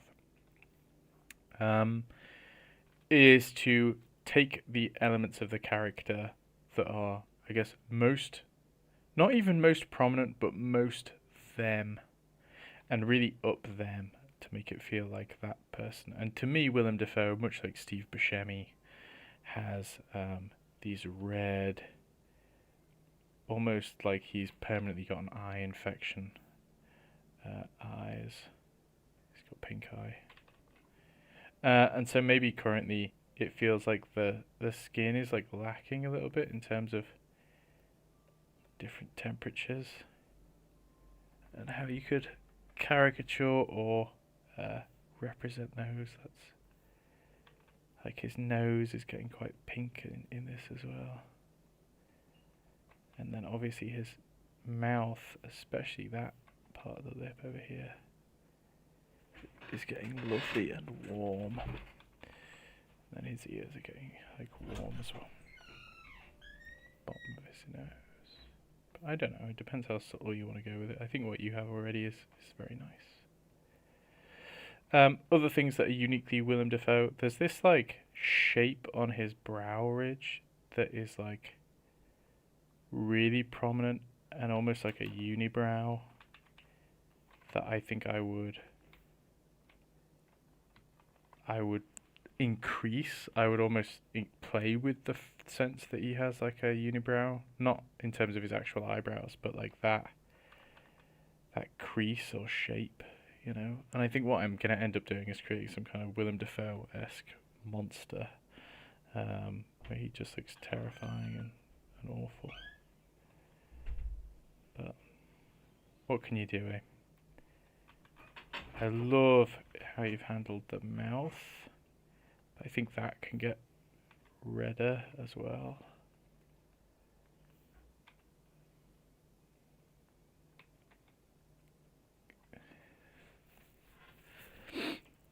Yeah, I think drawing-wise, you've done a great job. So I guess most of this is going to concentrate on painting. Like his little crow's feet.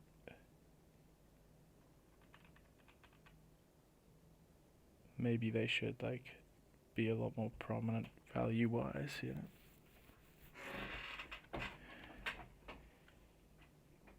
I love the little curl you've given him at the end of his hair. Can we just give that a little bit more value contrast so it pokes up?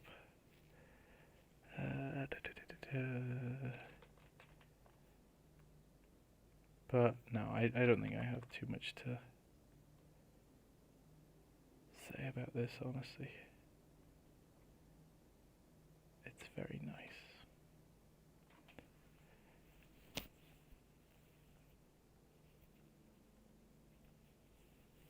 Do you think he's looking a little bit, not pale, but like desaturated in terms of the colours that are going on at the moment? I would up it a little bit.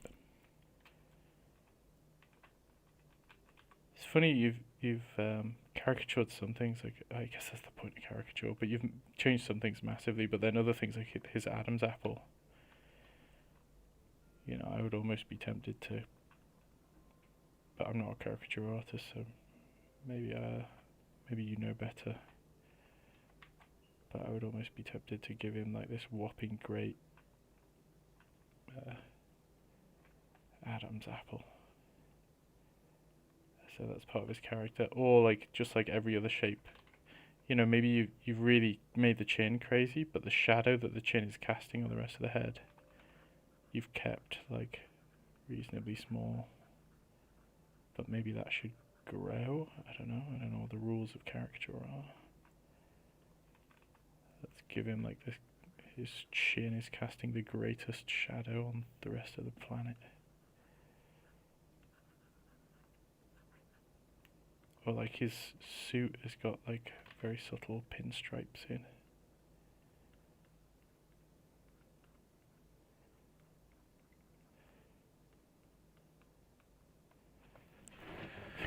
How do we want to handle them? I've gone way too blue with that.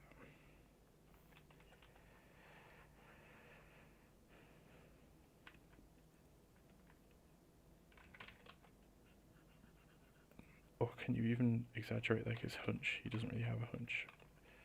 No, let's not do that. This part of his coat is like sloping down that way though.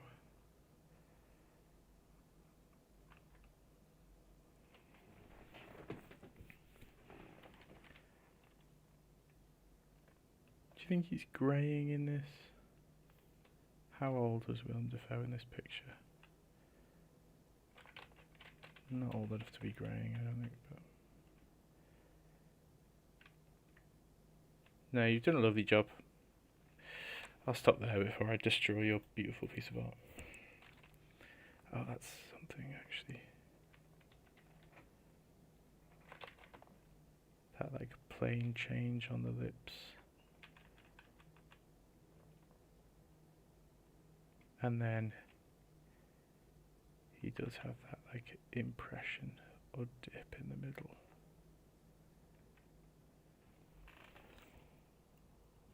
Maybe I've gone too far. I've gone too far.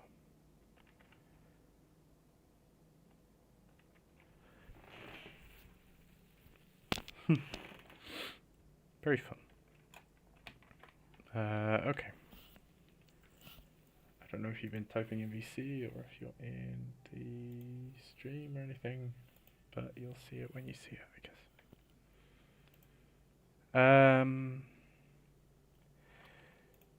Veronica. High res version. We don't need high res where we're from.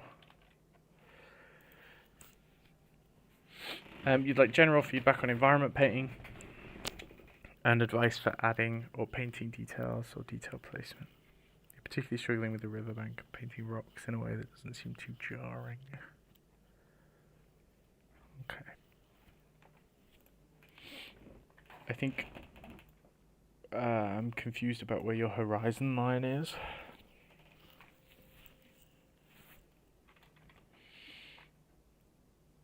My instinct tells me that it would be up here.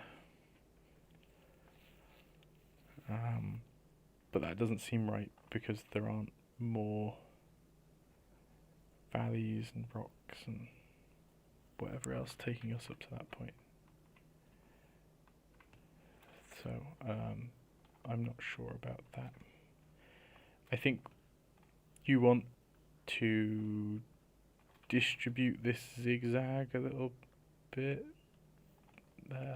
A little bit more of a way that implies something about the perspective. So currently your zigzag does something like that,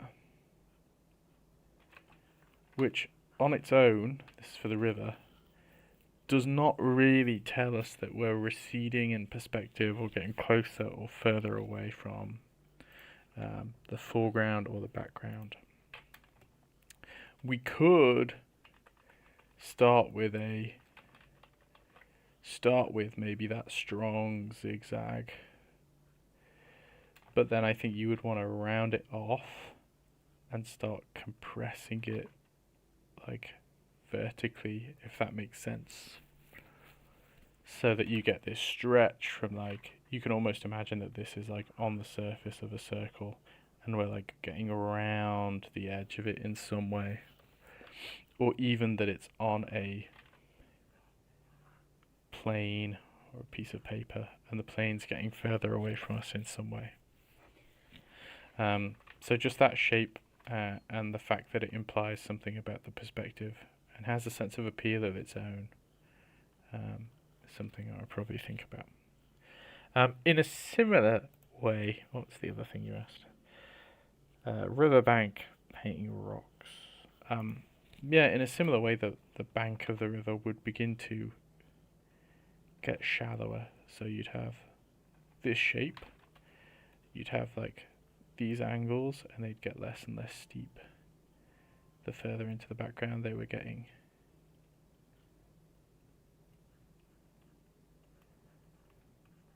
You know, and in some way that helps us with our perspective as well. So it's all about, it's difficult with an environment because trees and hills and rocks are so wishy-washy that sometimes it feels like there is no sense of perspective at all. And what you're really playing with are subtle cues as something gets closer to or further away from a horizon, and things are getting shallower or deeper. So there's your crazy light. And it kind of means that down here we might actually be viewing Wilfrid from like almost like a top down. But then if he were here, we'd be viewing him more from like we're behind him. And if he were here, he'd be flat on some way.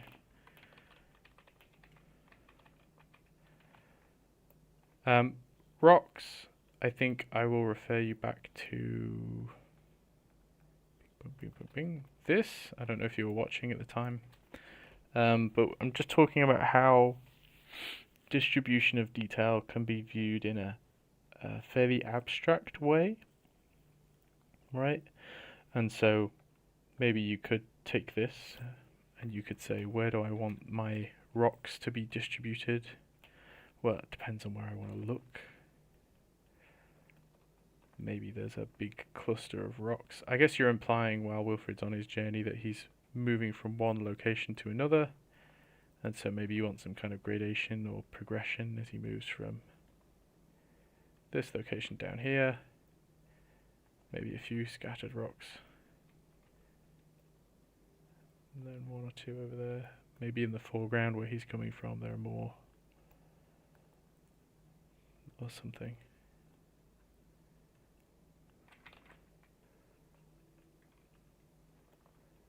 But that should have like an appeal of its own if we just take those rock shapes. Like the distribution of those rock shapes should have its own sense of appeal. Maybe this doesn't over here. Or maybe these rock shapes should combine into like a much bigger thing. Do you know? So again, a bit of an abstract way of thinking about distribution of information. But essentially, once those rocks are down, they are just going to be flat shapes. You know, you can take those flat shapes, and you can light them. But really,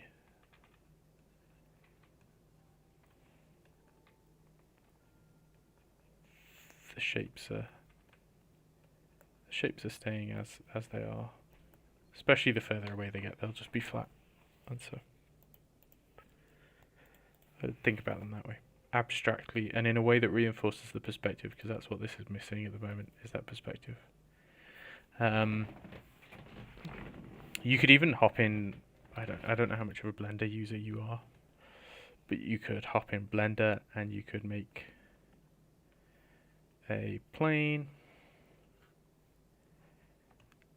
Oh, or you could literally like draw a squiggle, import it into Blender as an image plane, and then just pop it down, and then you hop in your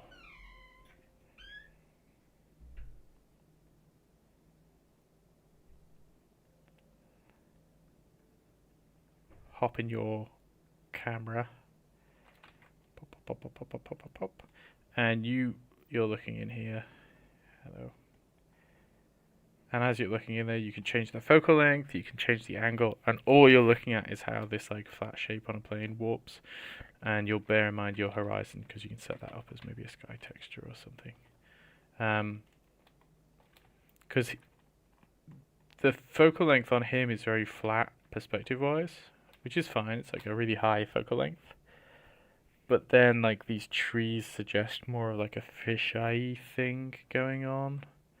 And then the whole valley itself, again, is missing like a horizon, or a clear horizon. So have a little thinky about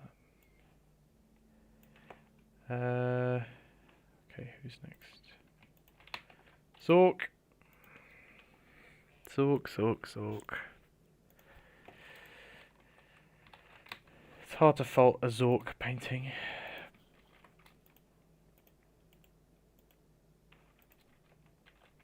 You want feedback on folds.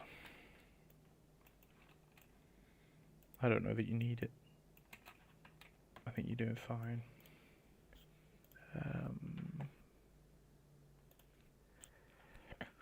Feedback on folds. I think it's just about getting more specific. This is so yummy. Whatever you're doing here, can you just do more of this elsewhere? This like soft round, very much reminds me of the folds in that Tatiana Kuprianova painting. Let's paint on a separate layer. Maybe you want to contrast them with how hard these cast shadows are in some way. Or those big soft folds, contrast them with those really tight small folds. I feel like the way you paint is big and broad, which is good. It's very good. You get like that big broad understanding of what's going on. But then you just have to make sure that at some point you get small enough that you're paying attention to all of that little stuff that's going on. So just keep doing what you're doing, diligently, carefully, patiently. But remember that at some point, like, there are micro folds, and maybe some of that is describing them with more subtle stuff. I think similar feedback. Oh, thank you, Megan. Similar feedback to the Batman-y thing is that I think about folds as having. They start at what I would call an anchor, and then they have flow out from an anchor, and an anchor could be these buttons, so they're going to flow out from those buttons. And it's all about identifying like the direction of that flow.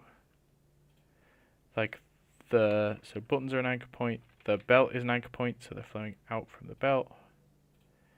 But also, like, gravity means that the top of the shoulder is an anchor point. It's being held in place by the top of the shoulder. And I think you want these things to meet each other in the middle, and the middle is where all that interest is. But I think you're bringing it out here. I think you could do a bit more service to the folds as they fold over the top of this. Especially whatever the hell's going on here.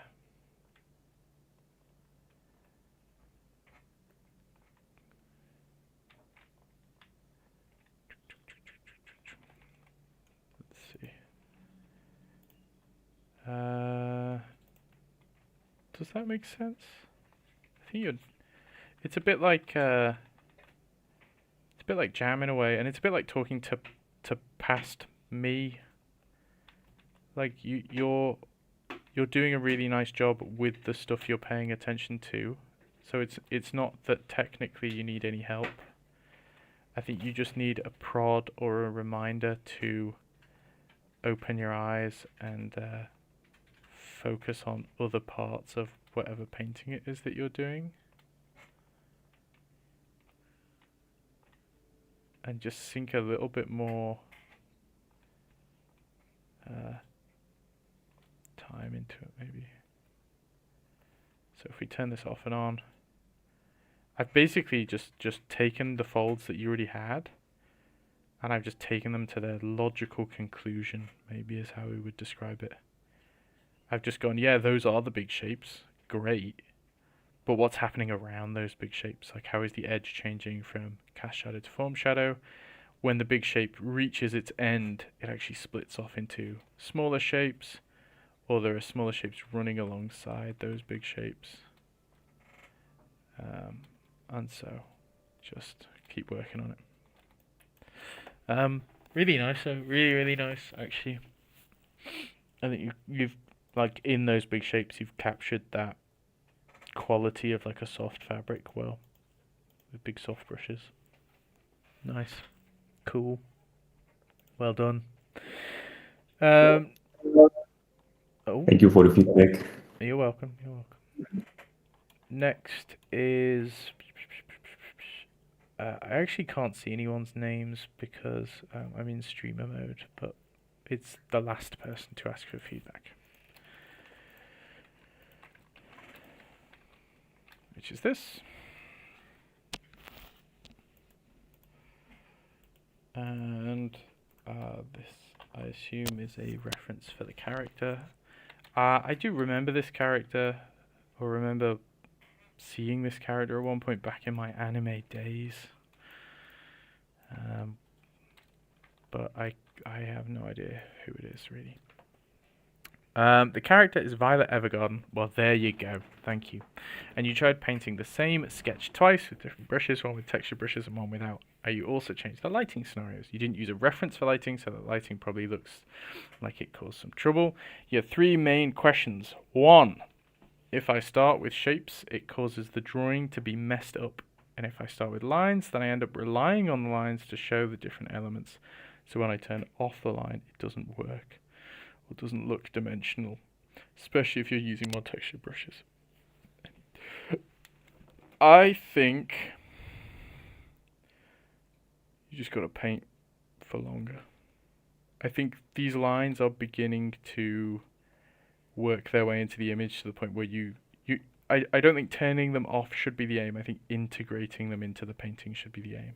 So if we take this line, what's the line describing? Well, it's describing the boundary or edge of this piece of hair. Okay. How else can we describe that? Well, maybe it could be casting a shadow onto the hair below it like that. Okay, and all of a sudden your line, it's not that it's been turned off or removed, it's that it's been converted into a descriptive shape. Where else do we have lines? Okay, well, we have lines at the silhouette of the face. What's that describing? What's it describing the difference between 2 objects? So really, we don't need a line there at all. We can actually just use the shapes themselves. And maybe as you do this, you'll find that one of those shapes has to get a little bit darker, maybe, to keep the contrast the same. But I wouldn't just turn the lines off. I would paint them out. Sometimes I turn the lines onto overlay or something, or soft light, and so they're still there, but they're fainter, or they take on more of the color of the paint that's underneath, and that makes them even easier to paint out. So we painted that out, like this line coming onto the cheek. Should that just be the line of the hair? Maybe. But like, yeah, especially this at the silhouette, we can just paint out. Okay, this line, I think this line is not just describing the boundary of the hair, I think it's describing the fact that the hair is like going into shadow. Okay, well, we can still do that. We can say that, look, as the hair turns around, it's sort of going into shadow there. And do you see how the line has been like absorbed by that shadow shape? So I'm just making a selection and getting a big soft brush and saying, look, bye-bye line. You've been absorbed. Okay. Ping, ping, ping, ping, ping. And we can do that quite a bit. Oh, I did it all on one layer. So that's your original. Oh, let's make it the same size actually. That's your original. That's after I've started painting out some of those lines. And I know sometimes it can seem maybe condescending when I go, look how easy it is. But genuinely, if you've gotten to this point with the painting, you should be happy with yourself. And I don't think that there is anything stopping you doing what I just did with your painting. Just going around and painting them out. Painting them out. And it might be a little bit painstaking. You know, maybe the limiting factor here would be your patience. But I think you can just go around and paint them out. The other thing is, maybe it's something I am not aware of. I don't really work in this style. I haven't looked at much anime stuff in a while. I'm hoping someone wins the Draw This in Your Style and forces me to do like an anime illustration or something, because it'd be funny. But like, I'm not sure, would the eyelashes actually, would they still be dark? Like, would you still want that like dark shape that the line is producing? Maybe that's not something you do want to paint out. I think that's very tricky.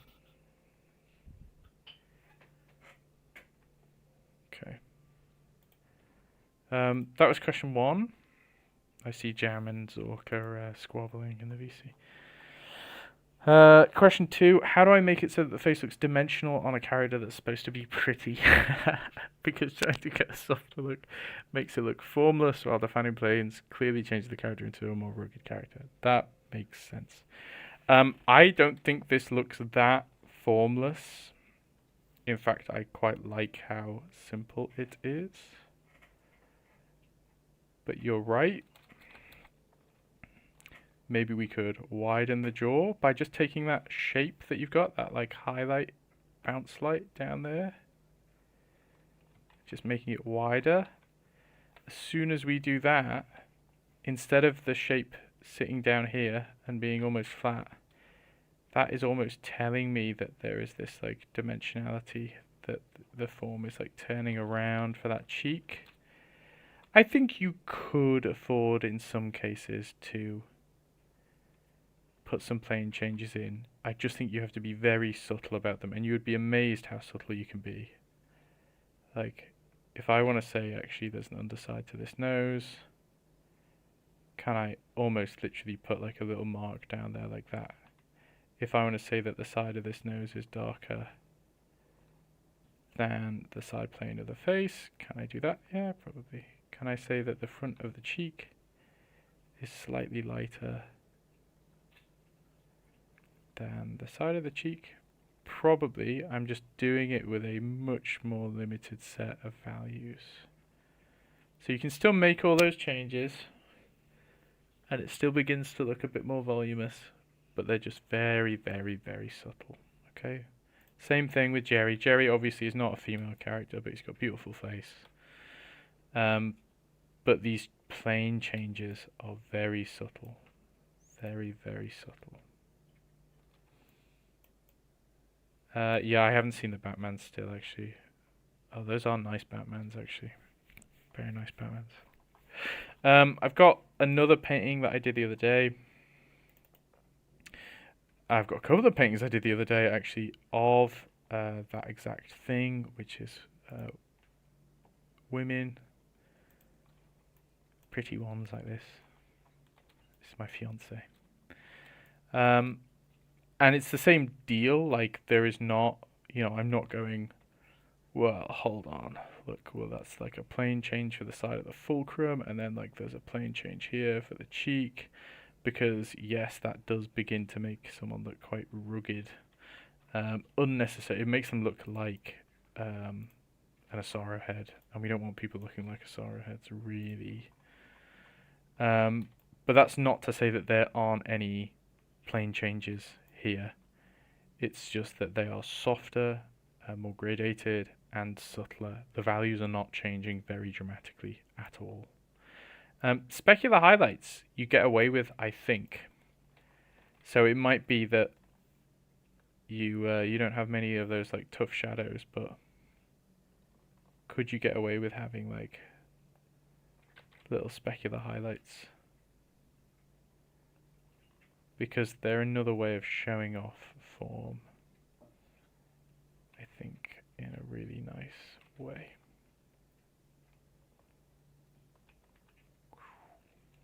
But anime drawing isn't my forte, so I apologize if this isn't to your liking. Oh, that's a bit loud, Kevin. Okay.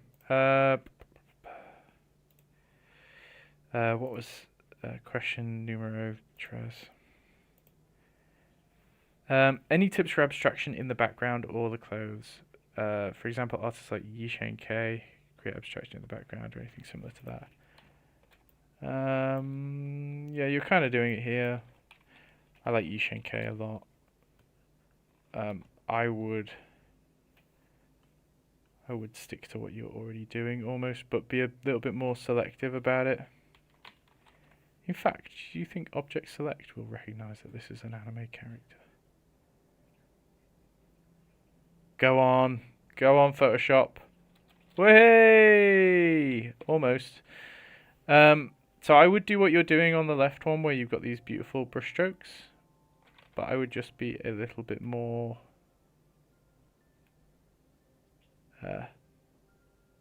selective with them is all. So if we crunch, crunch, crunch, I think we could get one of those crazy brushstrokey brushes and we could sample something nuts.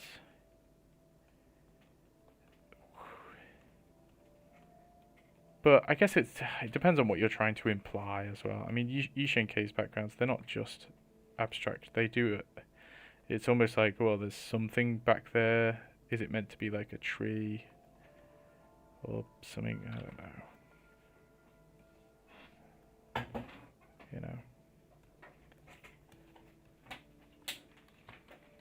But it's just like nonsense brushstroke with a bit of texture. Bit of something, yeah, Richard Schmid-esque backgrounds.